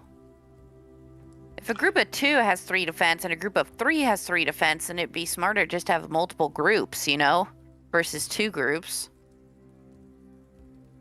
Let's just have a look here. So hang on a second. So the skull, this skill usually targets a single enemy model within range, but some skull skills can target more than 1 enemy. It doesn't say. Play controls there, but hit roll, skill.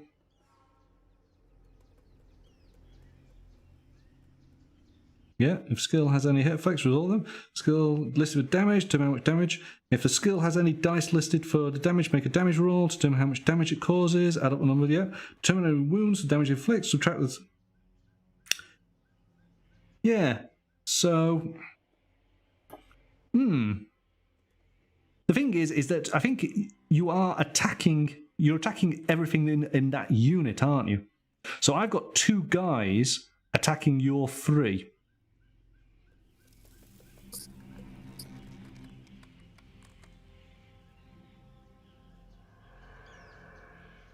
But your individual guys have 1 health each.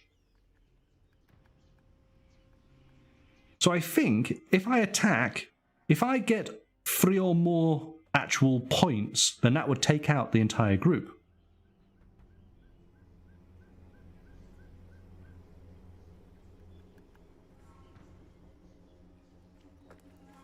I'm trying to see if there's anything that sort of counters that.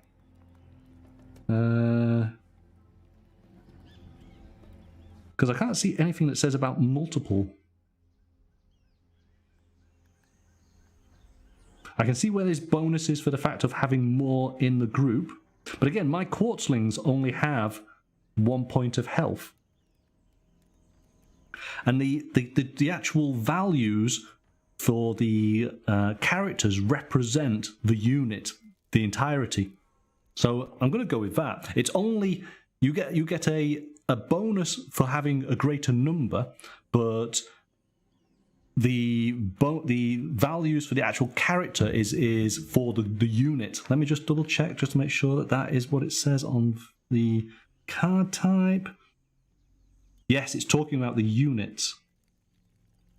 Yes, followers unit stats of health. Okay, yeah, all right, let's go with that. So, these two guys who've got no negatives are going to attack your guys. So they are doing stone's throw, so it's within the reach. That's fine. They've got an accuracy of 5. All right, roll these 5. You have a dodge of 2, so I need 2 or more. Okay, I got 4 there, so I have hit. So they're now doing damage. I've got 4 dice. You have a defense of 3. So 3 or more on 4 dice. Oh! Well, it's 3. So I've done it. Now, so here we go. Yeah, so that makes sense. So... Oh, hang on a second. But I haven't got over the 3, have I? Hang on a second. Hang on. Skill, the damage.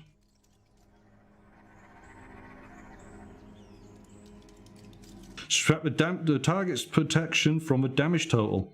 The result is the number of wounds. Okay, so my 3 dice from your 3 protection, nothing goes through. I needed to get 4, didn't I? So you're okay. You're safe. All right. That's those guys done. Over to you.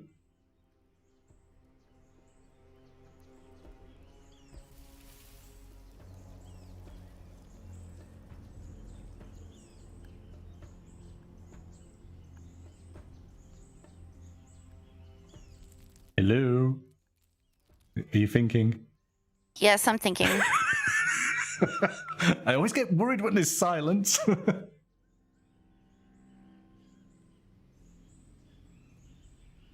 So, do I want a snowblade fight your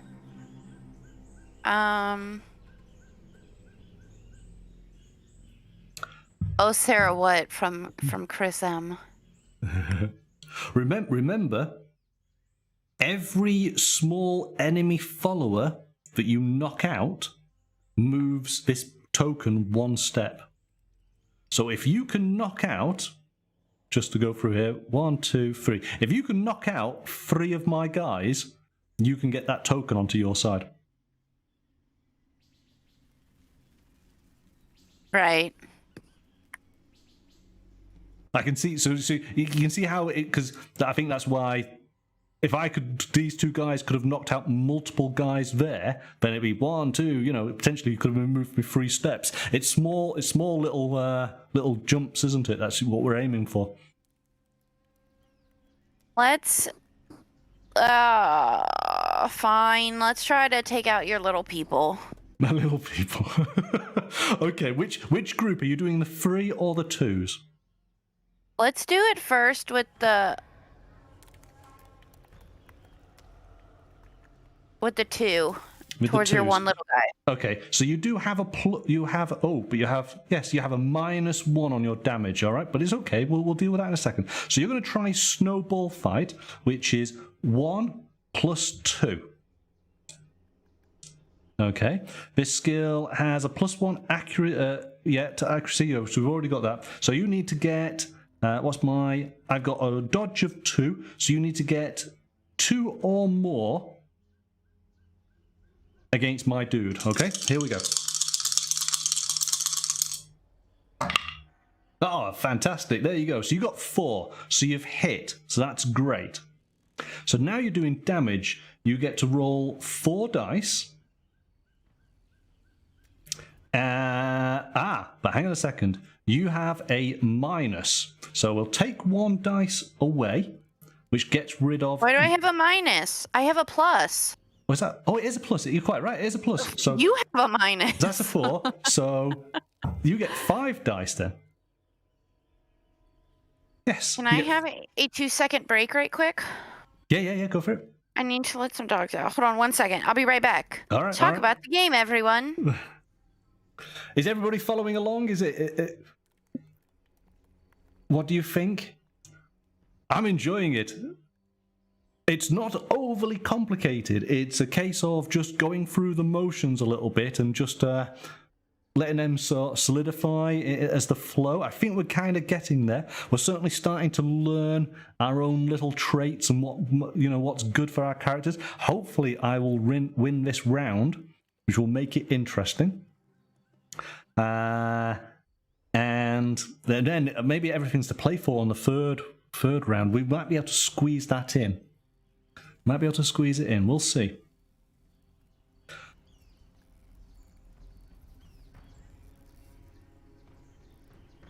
It's basically, a game of, I suppose it's capture the flag or king of the hill, isn't it? A little bit. But it's not overly complicated as far as what each character, each unit is able to do, which is good. So you're able to sort of get a good idea once you've played it a few times, I think. And then it'll be interesting, as Lorna was saying, we were only playing with 1 warband each. But of course, the beauty on the game is adding multiple warbands in and allowing those warbands to buff one another. So our action is very focused. But if we had other groups in as well, I think that would mix things up a lot, starting to sort of distract your attention. Which is good, because you can take advantage, but it's also bad at the same time. And of course, though, it also allows the opportunity for multiple players to be playing on either side, on either team.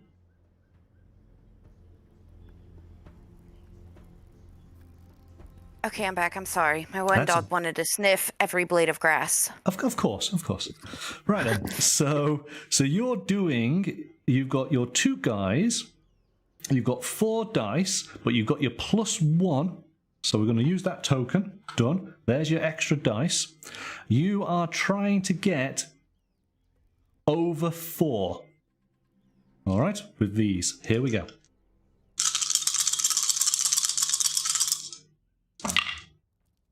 Oh!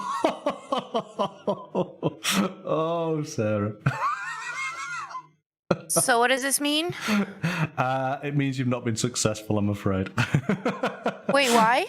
Oh, because of the 3? Because you got 3, yes, and you needed 4. Well, remember, you're up against a walking pile of rocks. It's pretty tough.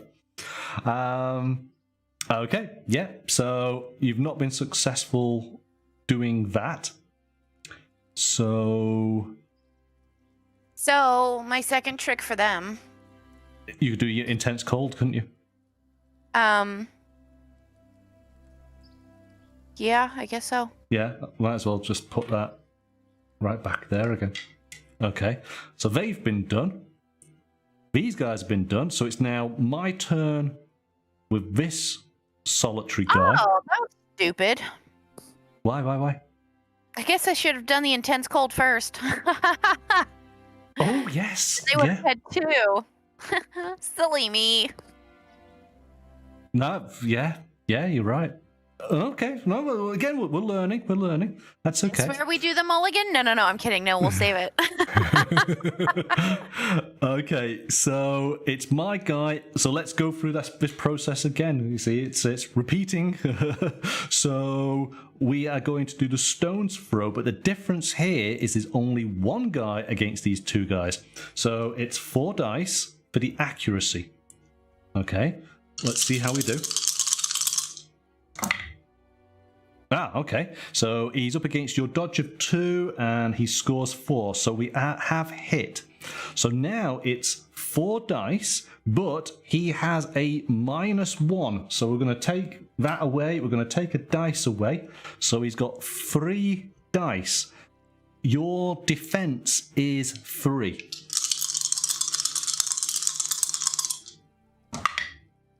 Oh, God. Right, so I get a 3, so nothing happens. Okay, nothing happens. Interestingly enough, if I was successful, remember, you have an ability called Brain Freeze. After an enemy model uses a skill to knock out 1 or more cold bones, the enemy model gains a -1 to their dodge. So you got to remember that. If I'm successful to knock somebody out, there's a -1 on that particular character.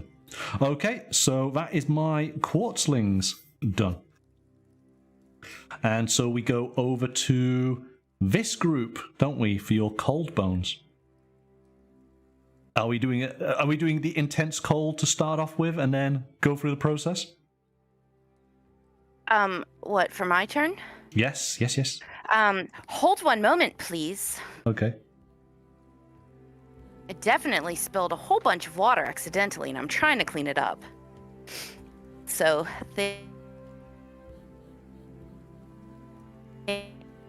Oh, your microphone seems to be going. Are you there, Sarah? Sarah, come back to us. Come back. Okay, how about now? Yay, hold on. You're back. I spilled water on computer things. I'm trying to clean it up.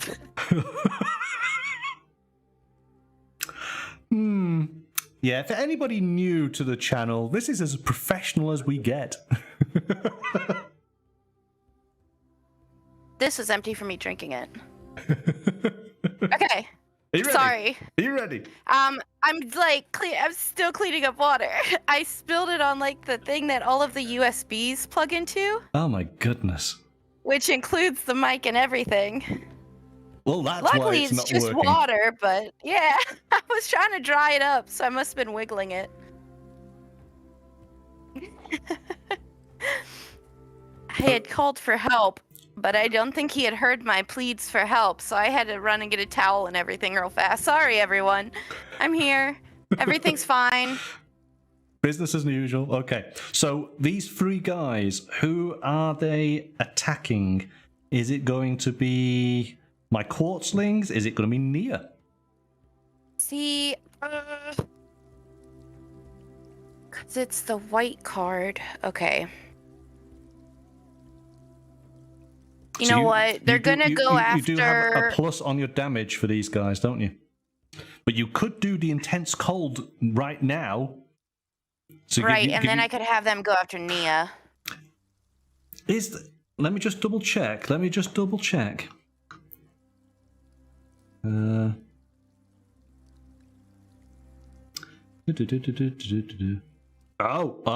hang on. A model can never have more than 1 of the same type of status token. What? Yeah. Oh, so No. What does that mean? Well, it means exactly what it says. A model can never have more than 1 of the same type of status token. Okay, so we would use it and then build it back. Got it. Yes, exactly. Yes. Yeah. Okay. Sorry, sometimes you're it always does this, but through Discord voice, yours sometimes cuts in and out, and so I sometimes miss what you say. Right, with you. So yes, you're quite right. In fact, I think I was trying to make sure that it was, because it usually always happens, but I was actually trying to make sure, and I was going to wiggle the cord, and that's when the water that I didn't see fell over. So I was like, oh Okay, so what's it going to be? So, Nia or the Quartzlings?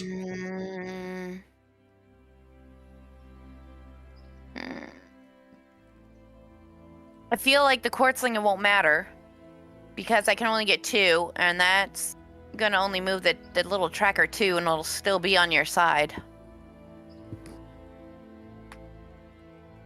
Yes, indeed. Yeah, and I'm just looking at Chris. Yes, Chris. So we have made a bit of a gaffe. Yeah, if you remember, Sarah, I gave you 2 movement penalties, didn't I? But you can only have ever had 1. So in fact, so I would have removed that one. Yeah. So in fact, we should take that one away. As I remove the second one. Yeah. Yes. Okay. But it's okay. Well, Yes. Okay. Cheater. Now yes. we know. We know. We'll know that for the future. We learn by our mistakes.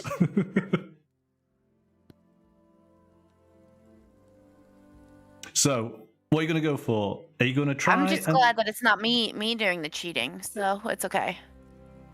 No, you just make rules up, but that's okay. I haven't yet. No, you do know. You're doing well. You're doing well. Okay, so I'm not going to make enough points for knocking those 2 out, so I guess that I should maybe try to chisel away at your champion. I think so, yeah. That's probably a good idea. So let's have a snowblade fight. Snowblade. All right. So again, it's 1 plus the 3. Okay, so you got 4. She has she has 4. So I have to get more than 4. So this isn't going to go well. Well, you never know. You never know. No, we know. Everyone knows. That's true. Yeah, unfortunately, only 3, so it didn't go well. So Snowblade doesn't work. You've got 1 other activation to do with them, but you can't do the intense cold. You could move them. Yeah. I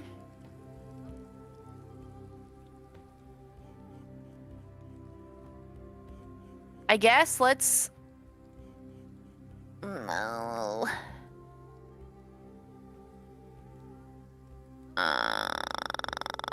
I guess we'll leave them there. You're gonna leave them there. All right. Okay. Yeah. Yeah. No. Sometimes it makes sense, doesn't it? So that's that done. Let's move those out of the way. Okay. So we just have a quick scan here. I just want to go through it again, just to make sure that it's getting lodged in my mind as to how things go. So both players add up 5 end phase points for each banner they have on the battlefield belonging to one of their Guardian champions. So I get 5 points. I don't understand. Right, so you get to go, I win this time. It is I win, yes. Well, both players add up 5 end phase points for each banner they have on the battlefield belonging to one of their Guardian champions, and 4 points for each of their banners from other champion classes. I don't quite understand that. Oh, right, so hang on. Do we have a Guardian? What's the difference between a Guardian champion and an ordinary champion? Oh, hang on a second. Hang on. It'll be the factions, won't it? Right, okay, yes. Yeah, no, I understand. So basically, again, there's another faction. The blue faction would get 5 points, but we just get 4. So that's okay. So 4 points. 1, 2, 3, 4. Done. Okay, that moves that along there. The player who has the turn token on their side wins. I win. So I reveal. I get 2 points for this particular round. All right. So 2 points for me. Night, boy TM. Good night, boy TM. Okay. So you then get to roll. Is it a dice times 2? Let's just double check. Roll 1 die, add 2. So 1 die. So you get 3 tokens. Where do you want to place these 3 tokens? They have to be adjacent to existing tokens. So we're gonna put 1.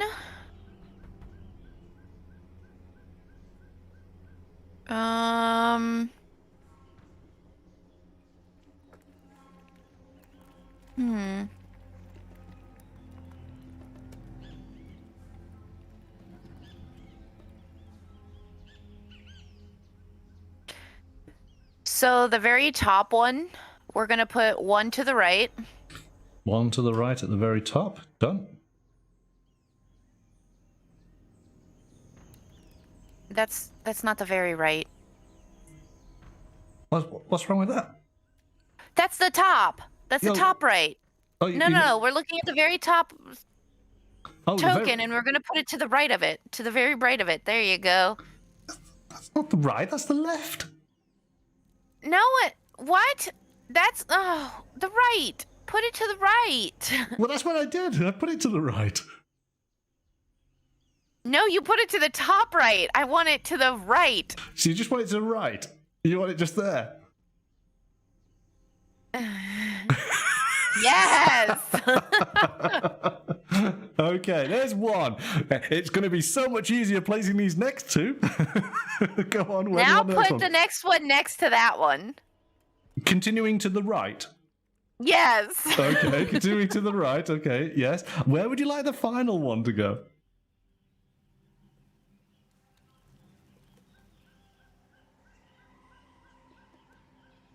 And then that last one, put it above my little token. Put it above your little token. So you're talking there. Yes. All right.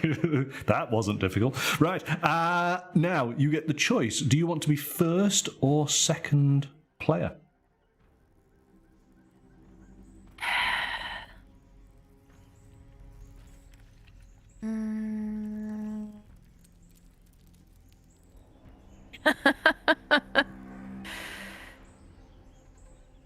Just answering Lorna's question. Yes, I think, in effect, that's what you do. You basically surround the minions. They are stuck. I'd have to go and see if there's a Q&A on that, because would I deliberately move one of my minions into the god tier to kill them because they then regenerate? I think that's what you might have to do. So yes, good, interesting point, and I think that's exactly the tactic. Yeah. Okay. So what are you going to do? First or second?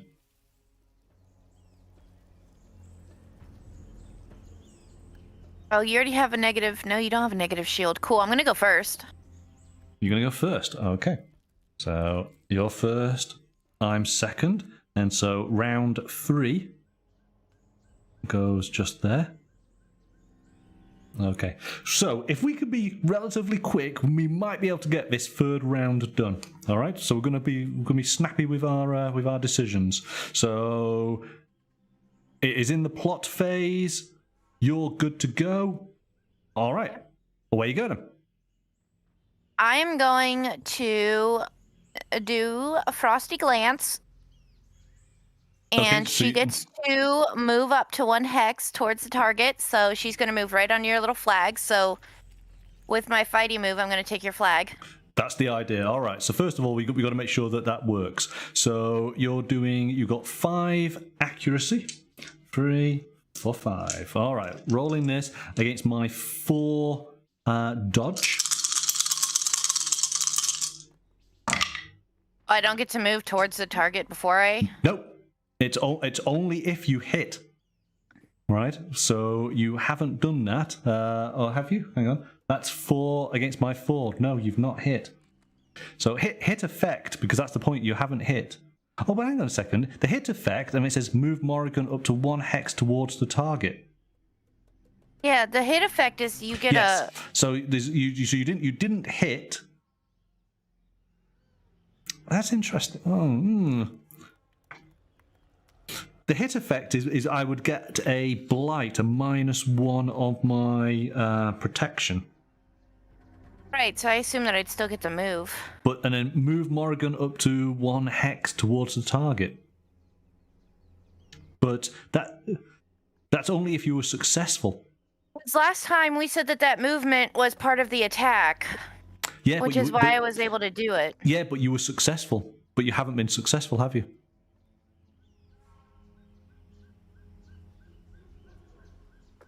That's interesting. I would say that you wouldn't get it because you haven't.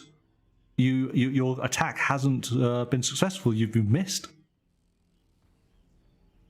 So the hit effect is you get the minus and then move Morrigan up to 1 tech. No, I'd actually say that no. Yeah, but you would think towards the target means that it's like a before you attack thing. No. Well, you got to do it as it reads out. So the hit effect, if you're successful, then you'd have the -1 on the protection from me on the protection, and then you get to move Morrigan up to 1 hex towards the target. Because that's the whole point. You've done a frosty glance. You've frozen me sort of in the place, and you're moving towards me. But that hasn't happened. So, I'd say no. But there we go. Is that lost or hit is not equal? No, it's got to be greater than. Let's just make sure we're just being correct on that. I'm sure we are.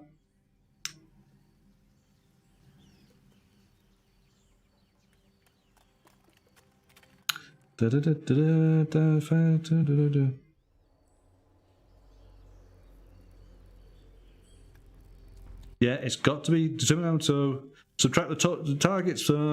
Where is it? Accuracy. Add up the number of symbols on the accuracy dice. If the accuracy total equals or exceeds the target's dodge, then it hits. So that's actually equals. Yeah. Right. So yes, it does. It does hit on that. So my dodge is 4. Yes. So you're okay. You've hit then. Thanks, Los Torpedoes. So why is it? So let me just double check here. Hang on a sec. Turn damage. Oh no, it says it. Let's just continue. Yeah. Subtract damage. It's the damage side. Okay, so for accuracy, it's got to be equal or greater. For damage, it has to be above. It has to be above, yes. Okay, yes, so I did hit you. Haha. Okay, so you have hit me. So you're fine. So I gotta take a shield. Okay. And move me 1. Yes. Monkey should know. Just don't argue with the Sarah. Just let her do what she's doing. So there you go. I didn't make up that rule. Chat got involved. No, it's fine. It's fine. So you move 1, so that then goes to there, and that goes back. Okay. Now hang on. Whoa, hang on. And I get points for taking that, don't I? Oh no.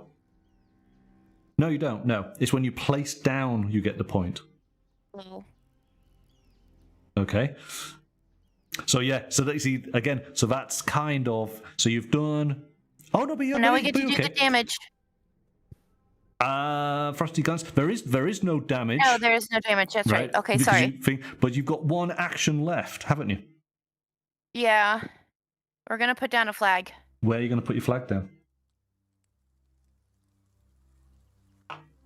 Above so to the right of your single little guy. You can't. It's got to be next to you. Oh, it does? Oh, okay. Yeah. And to the left of me. Sorry. Yes. So you're going to put that there. Okay. Right. So that is Morrigan done. Okay. For some reason, I was like, it just has to be on a Godtear chip. But then I was like, no, wait. That's not right. It needs to be near you, at least. Sorry. Okay. I just truck it. Just javelin it. Okay, so you've got your cold bones. Cold bones 2, cold bones 3. That's right. I get to do everybody right now. Yes. So who are you going to do next? Oh, you already have a hit effect on that one, so Hang on a second, Lorna. It's not cheating. It's just clarifying the rules. I'm learning just as much as anybody else is. I guess that we will do the chill out on the two guys. Chill out. Okay, so these two guys against... Well, who are you going to do it against? It's 3 against the 2. Oh, hang on. So you're doing the 3 guys against my 2, or are you doing your 2 guys against my 1? 3 guys against the 2, yeah? Yes. Okay. So it's 3, that's 4 dice. All right.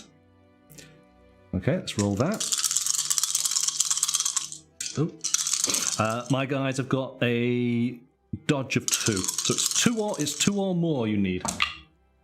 There you go. You got 3, so that's correct. That's done. This skill has hit effect. It is a minus. A negative sword. Negative sword against my dudes just there. All right. And then we'll do this. Oh, and then they get a second turn. They do. She is in range.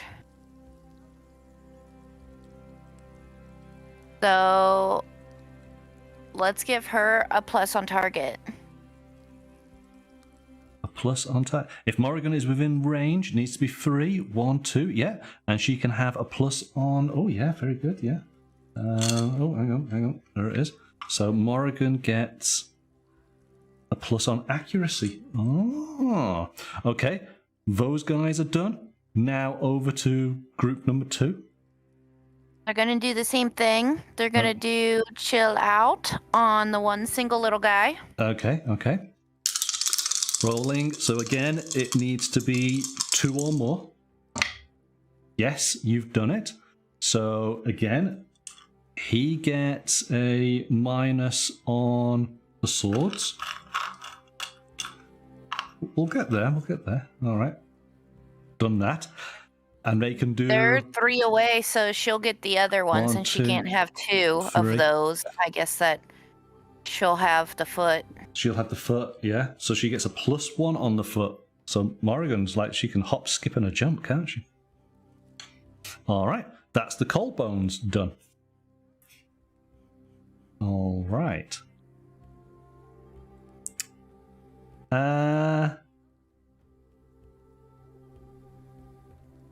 This is interesting.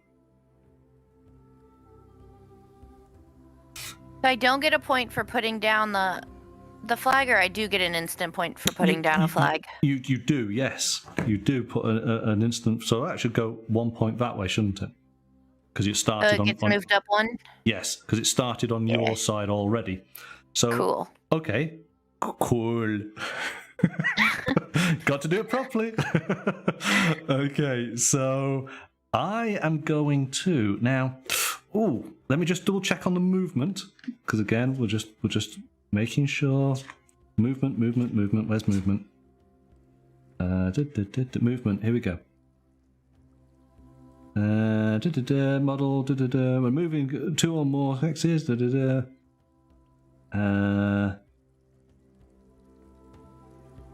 Yeah. Models can only ever enter empty hexes.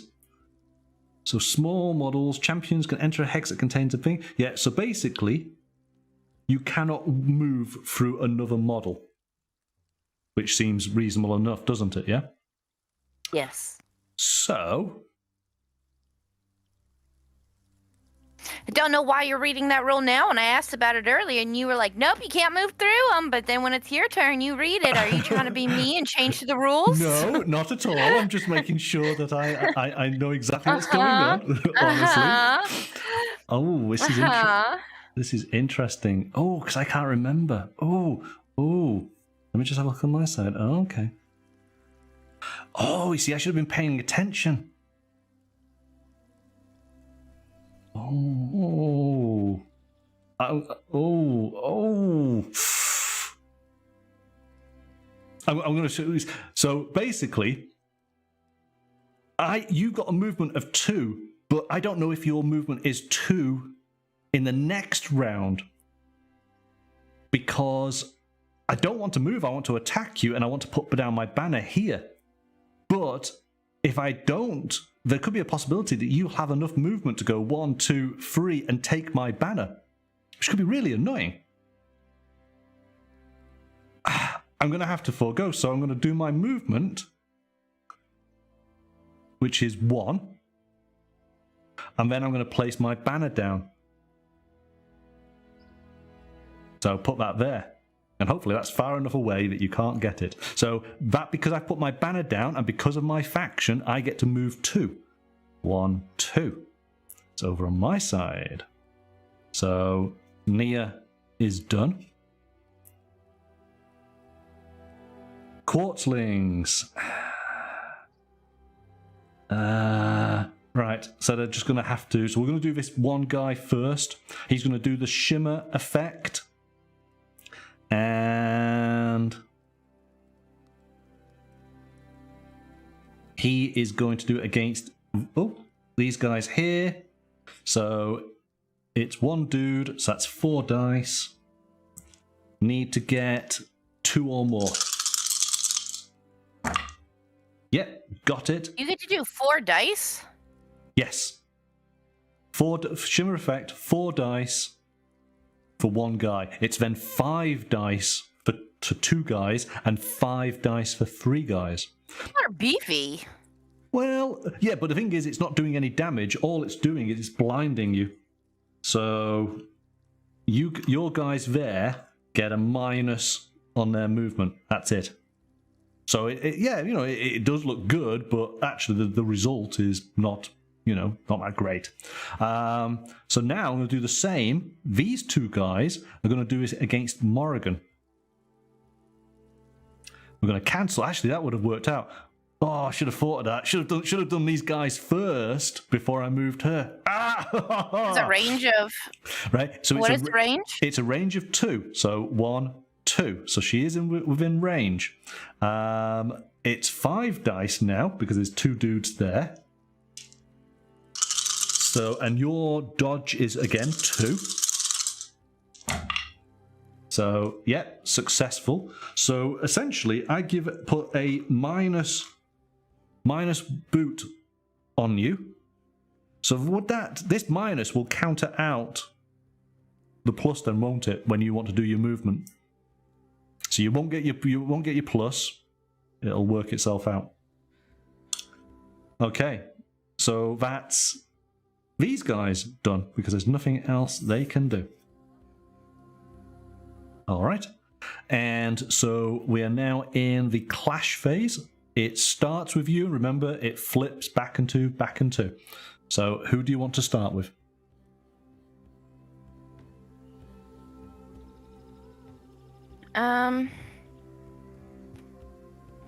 We're on the white side. Okay. You're on the black side now. No. The names are in white. Oh, are they on black on the other side? Oh, they're all both on white. It's just the top of the card is on black. That's the ones you want to look for. Yeah, no, I'm just looking at the name tag. All right. On mine, the name tags are in white on this side. So. Oh, I see.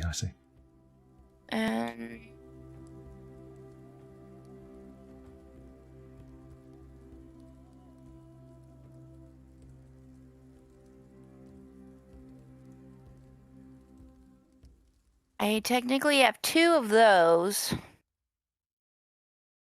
But your dodge is what, a 4 with her? Yes, she's a 4, yes. I don't think I'd get that lucky. Okay. Not with my dice rolls, you won't. Yeah.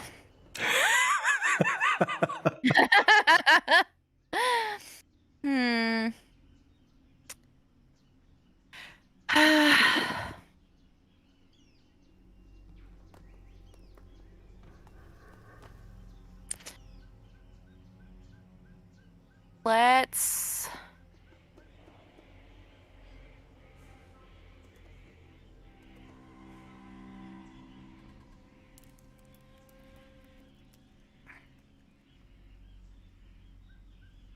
Okay. Let's do it with the cold bones, the 3 of them. The 3? Yes, okay. Yep, and let's go against your little 2 people. Little 2 people, all right. So you're going to do, is it Snowblade Fight? Yes. Okay. This girl has +1 accuracy for each cold bone. So you've got a 1, and then it's 3, so you've got 4 dice. You have to get more than 2. All right, let's try this.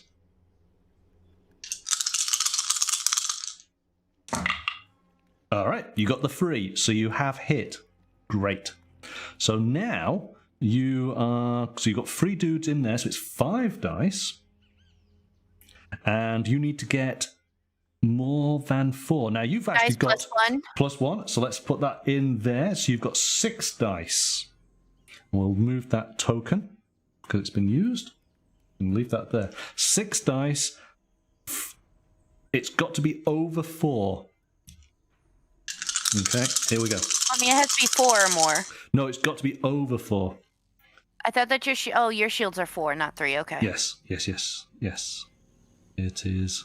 Just want to make sure that's right. Determine how many wounds the damage inflicts. Subtract the target's protection from the damage total. Yeah, I was looking at my protection number. Yeah. All right. Okay, so yes, got to be. You want 5 or more.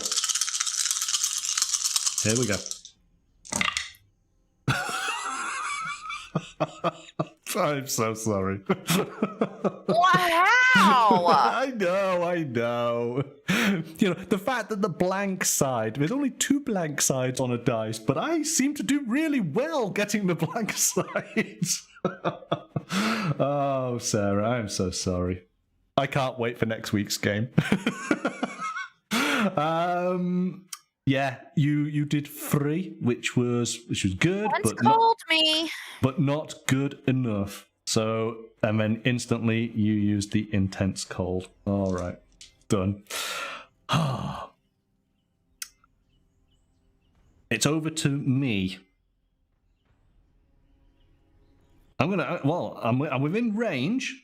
1, 2. I'm gonna use Nia to do her blinding light. So, 4 dice. Oh, but she's got a minus. So we take a dice away. Get rid of that. 3 dice. I need to get 2 or more. On blanks. No, it's a full house. Okay, so 4. So I have hit. You get a minus on your accuracy. So let's put that minus. Oh, we seem to be cancelling out a lot of your things here. Right. So now it is 5 would you just dice. Take those 2 off? I guess we would, but we leave them on just to know when you want to obviously use that action. It will then sort itself out there. So we'll leave them on for the time being. So yeah, but what if you did something else that would add another one of those then things? It can't go on. Oh. Right, that's the whole point, is you can have 1 of every boon and 1 of every blight, but that's it. So, yeah, that's fine as it is. When you then want to do something with accuracy or do walking, we'll remove it there. But here and now, so I've got 5 dice to roll. Your defense is 3, but you've got to actually have a minus, so your defense is 2. All right, so we'll take that away. So I'm doing these 5 dice, so it's over 2 I want to get now.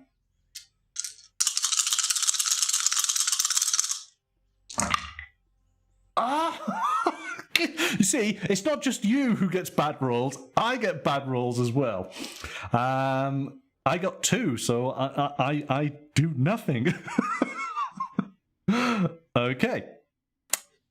So that's Nia. Used completely hopelessly. Over to you then. So you've got Morrigan to use, and you've got your 2 cold bone. I'm going to use my 2 cold bones against your 1. Against my 1, all right. So it is 3 dice. It's a 1 plus the 2. Yeah, 1 plus 2. Okay. See, there you go. There's 5 instantly. Right, so that's done. And now you're rolling 4 dice against now. Now you've got a minus on your attack here. So we get rid of that. I don't have a minus. That's a plus. Oh, it's a plus, isn't it? Sorry. I keep on seeing it, and it's an X, and I'm seeing the X, and it's like, okay, so that's 4, that's 5. But see, at least you keep on pointing out to me, so we're all good. So that's 5 dice against my 4. 5 or more is what you want.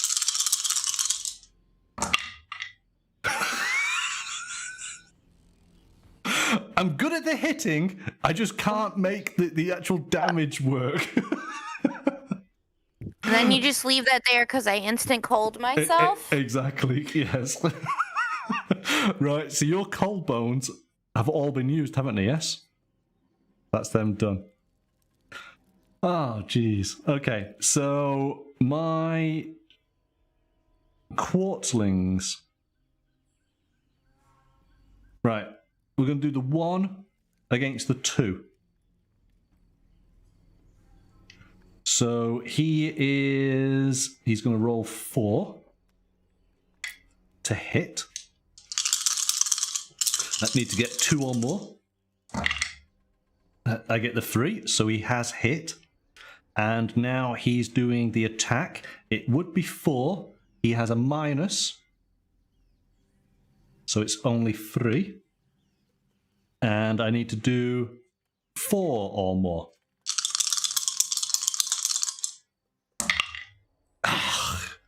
I get 1, so absolutely pointless. Okay, so he's been done. So you have now Morrigan.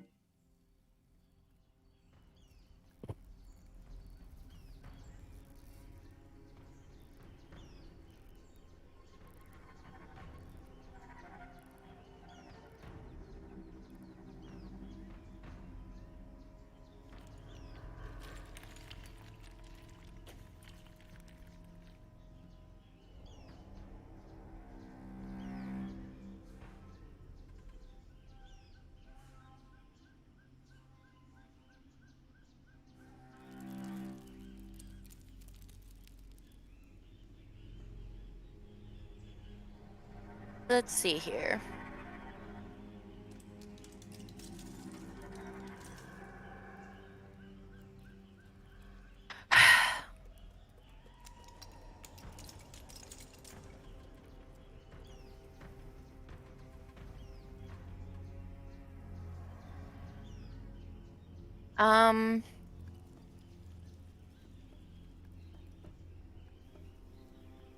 Okay.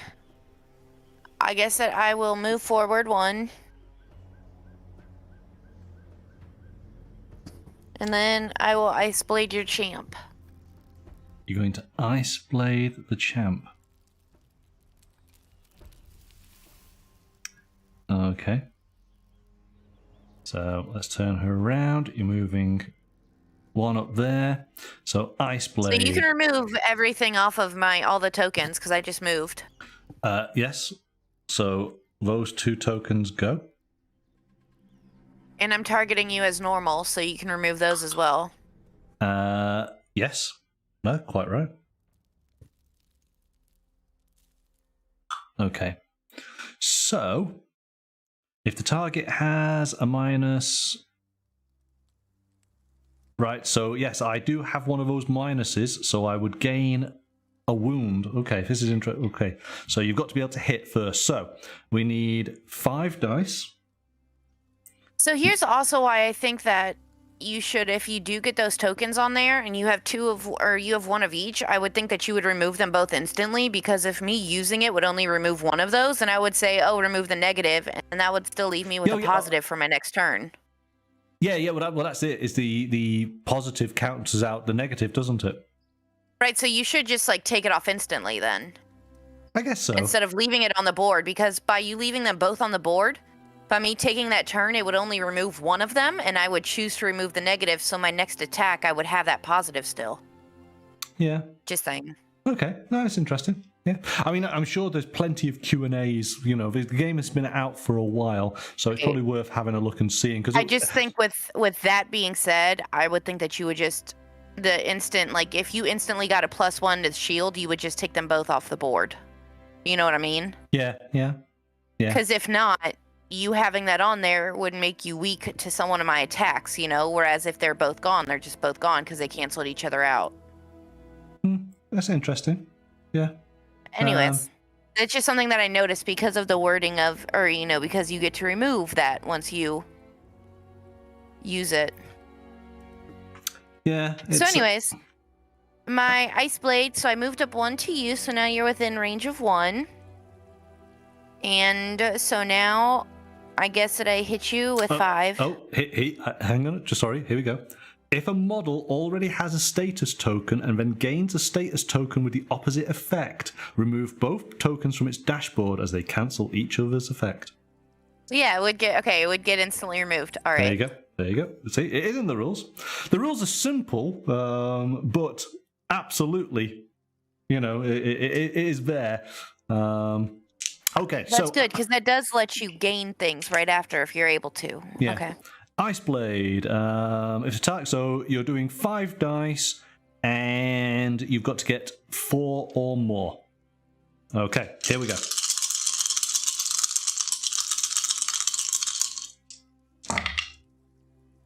Oh, well, there you go. You got 4. You have hit. So the hit effect, if the target has the damage you have the little X. you gain a wound. So there you go. You got a wound in. And now I get to see if I damage you. Oh, so this is 5 dice. Against my defense is 2, but now it's also a minus, so my defense is 1. So you need 2 or more. Or ultimately, what will happen is I just take away 1 value of your dice. That's what it'll be. All right, here we go. Oh, Nia could be in trouble. Oh!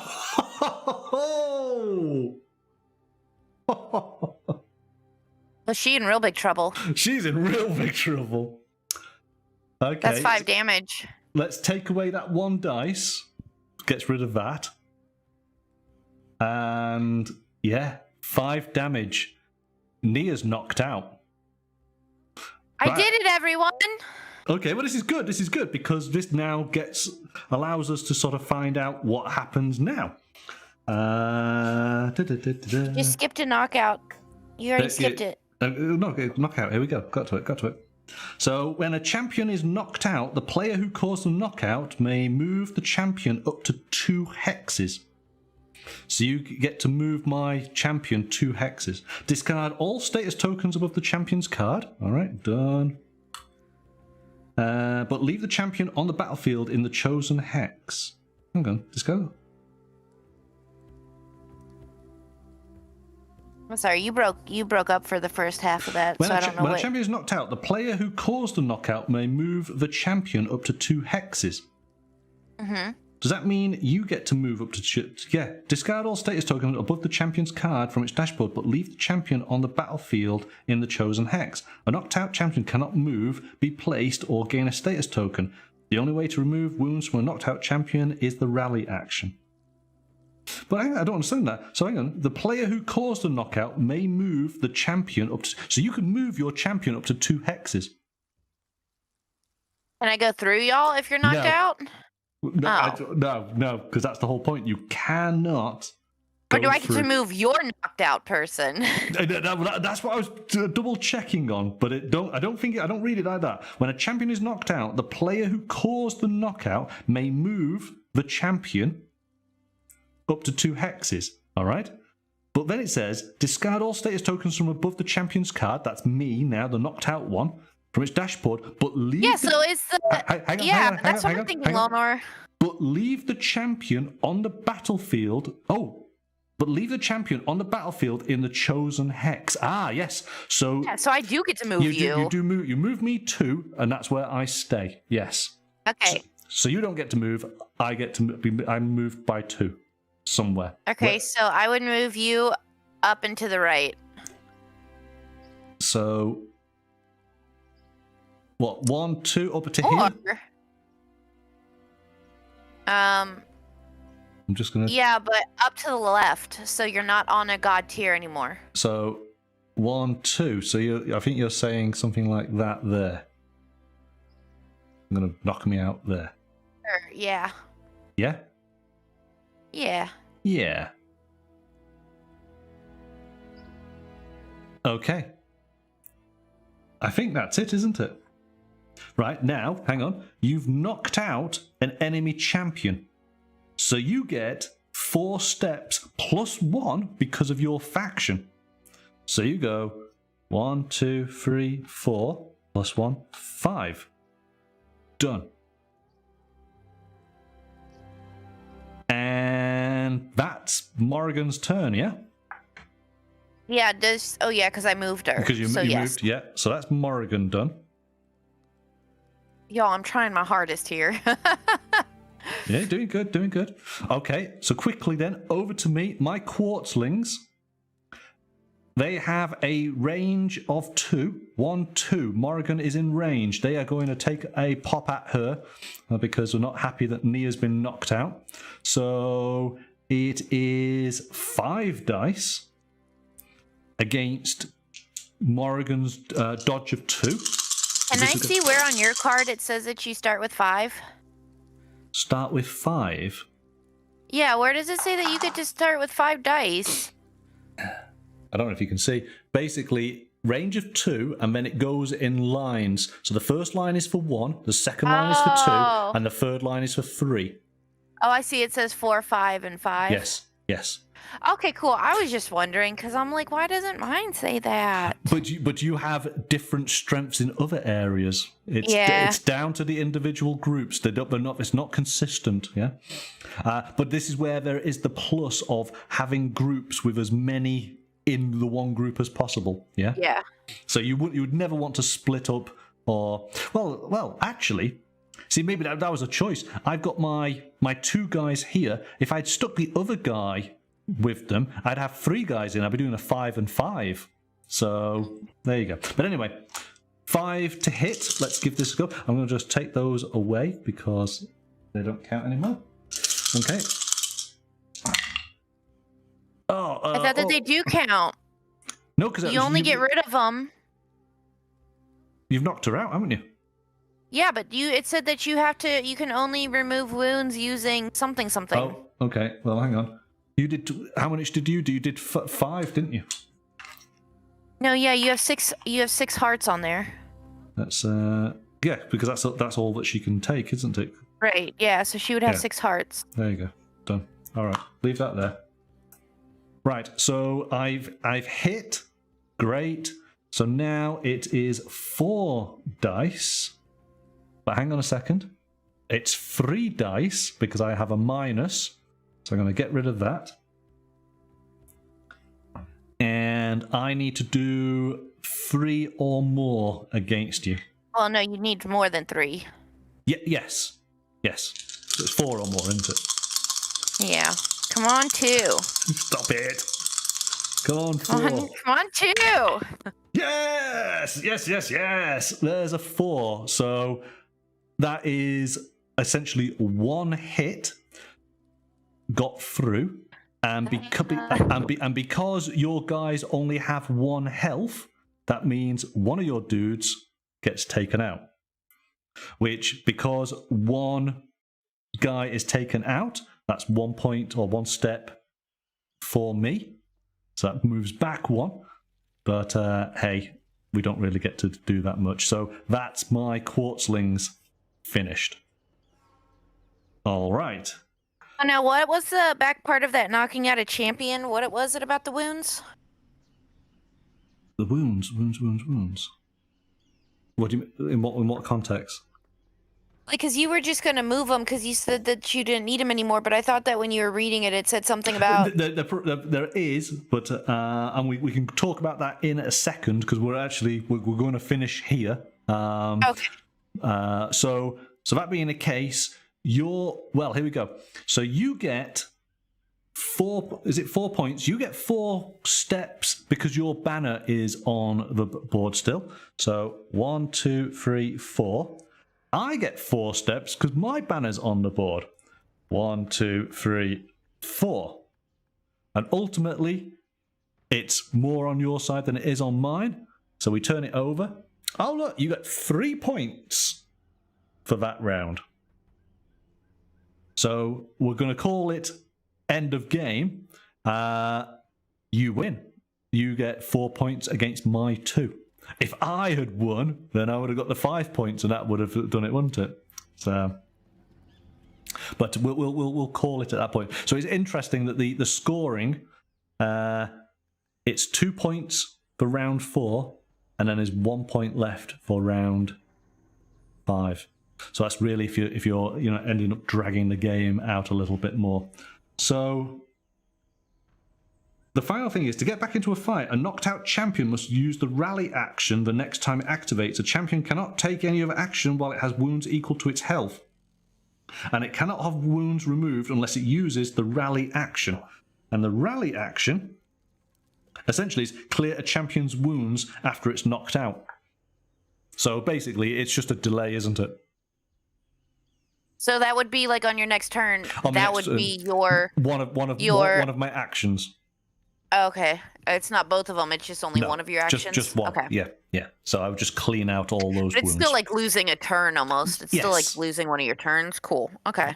Yes, exactly that. The minions, there's slightly more to it because you can bring the minions back on in, which is recruiting. So it's return a follower model to the battlefield after it's been knocked out. So there's a little bit more to that, but not a huge amount. I mean, So there you go. What do you think? I think I picked up on it pretty easily. Yes, it's not that hard. You just have to sort of get into the flow a little bit, yeah? I really like it. I mean, because we were both learning as we went along, so that's what slowed us down is like, okay, we did this. What does that mean? We were both in that stage. But I think if we played this beginner game again, I think we'd go a lot faster. Absolutely, yes. I mean, it does say on the box, and we never typically go by times on boxes, do we? But it says 45 to 60 minutes. But I agree. I think once we know the flow of the game, we'll be a lot faster. So in fact, we might even get up to the 5 rounds within the sort of the hour and a half, because we take a little bit longer, don't we? So it wouldn't be an issue. But I like how the learning how to combo your minions with your champion, but still, there's still much that we haven't done. I haven't done any of the special abilities that Nia does. So here we go. If all 3 quartzlings are on the battlefield when Nia activates, she may make a bonus action that activation. What did this say? Oh my goodness. So what does it say? Rock concert. If all 3 quartzlings are on the battlefield when Nia activates, she may make a bonus action that activation. For this entire game, I've been missing out on. She can do 3 actions. Right, well, even now, we've still got the 3 guys. All the way through, she could have been doing 3 actions, not 2. Oh, but you said that those were a one-time use card. No. Well, no, it's the top thing, because when you've used it, you turn it over and you lose the top ability. But Rock Concert was still one that could have been used all the time. Your one is Flash Freeze. So here we go. So just looking here. So Morrigan, these are her abilities that can be used all the time. So a Slayer moves the turn token +1 step when they knock out an enemy champion.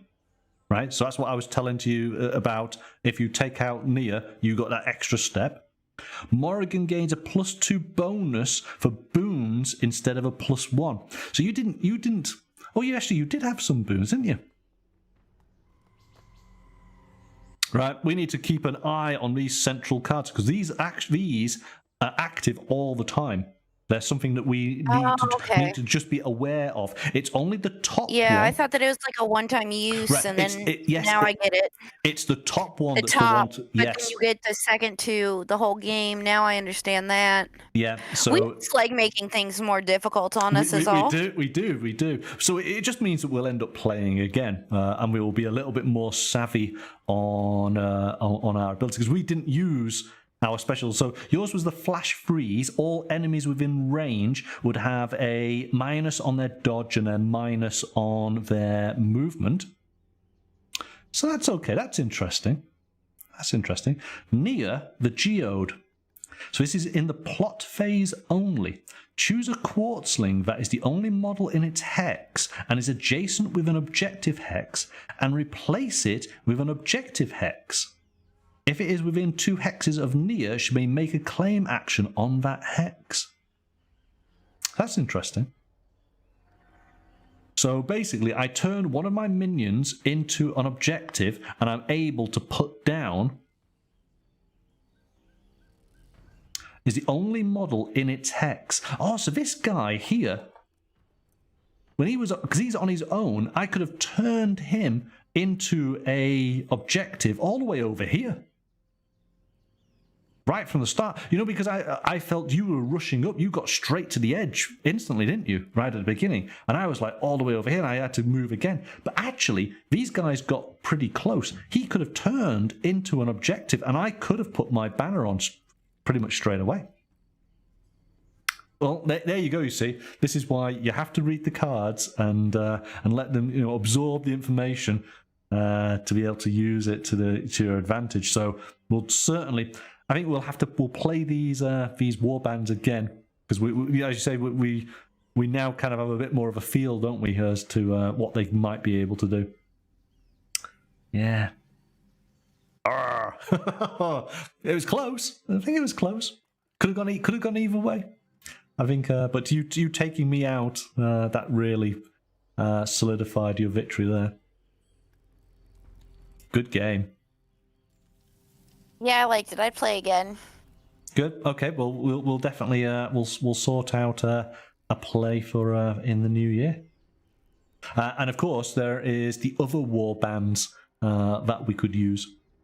So but I think we'll do these guys again, because we got used to them, and then maybe a time after that we'll use a different war band just to be able to see how different they can be.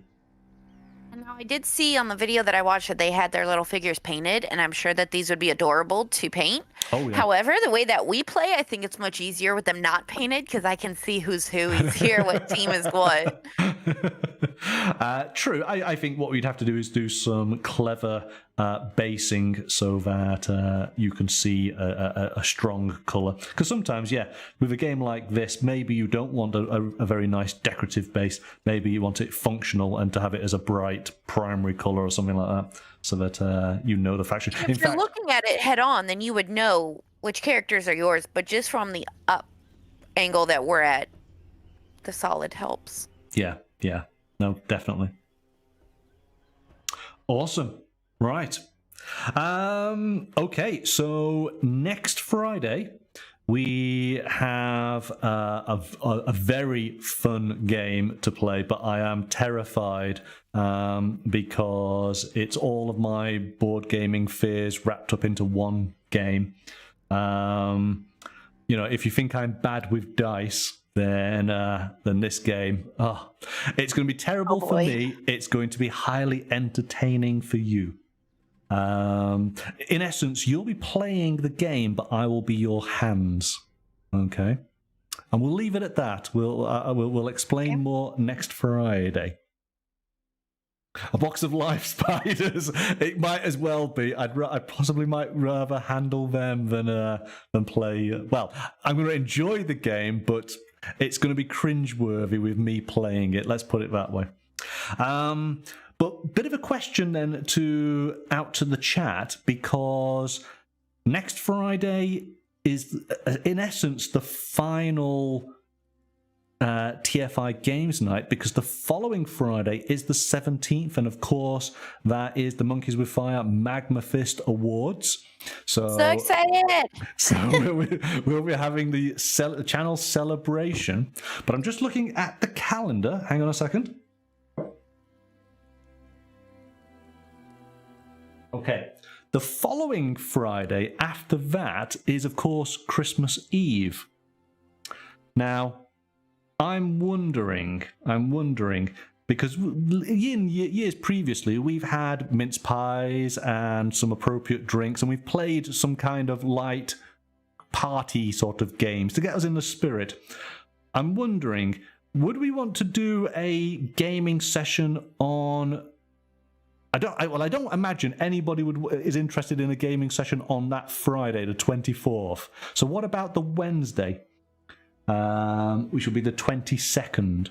Do you think people would be having like a game day on a Wednesday instead of Friday? Yeah. That seems really far in the future right now. It does. Tell me about it. If I'm home, I'll. Okay. What about chat? Do you think that might work? I'm assuming that most people would not be available on the Friday. It's a bit too close to Christmas itself. So how about it'll be a very relaxed thing. I think we already know what we'll end up doing. We'll end up playing OK Play, won't we? We always play it at this type of thing. So maybe we'll do an open mic session where people can join on in, and we'll do that on the Wednesday night. There will be no Monday stream on that particular week, so it'll just be a one-off on Wednesday night. Now, see, Leonard says that he's free all week.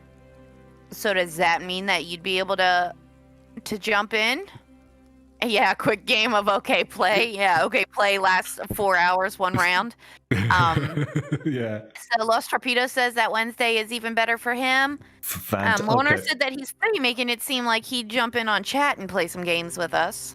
Oh, Lorna might jump on in on the chat, maybe, but I don't know if he'd join.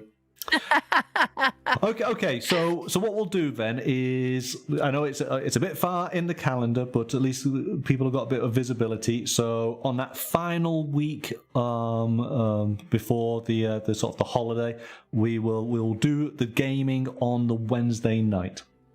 All right, that's the plan. Yeah. All right. Excellent. So yes, exciting game for next week. It's going to be exciting because it is a beautiful game, but it's going to be cringeworthy watching me play. So if you take entertainment out of watching the monkey squirm, then next Friday is going to be a lot of fun. Excellent. Well, thank you, Sarah. That was really good. I enjoyed that thoroughly.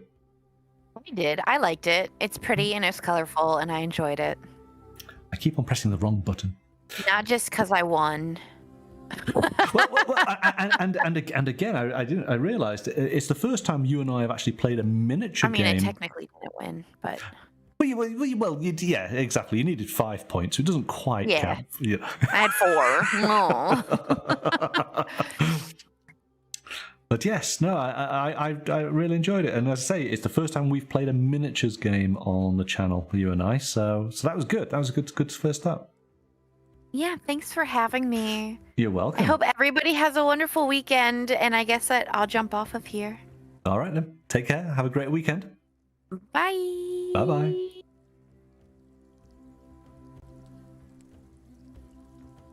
All right then, so thanks to Sarah for playing Godtear Eternal Glade, this particular starter set.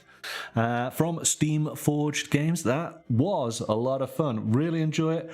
Clearly need to read on my cards a little bit more and take full advantage of all their abilities.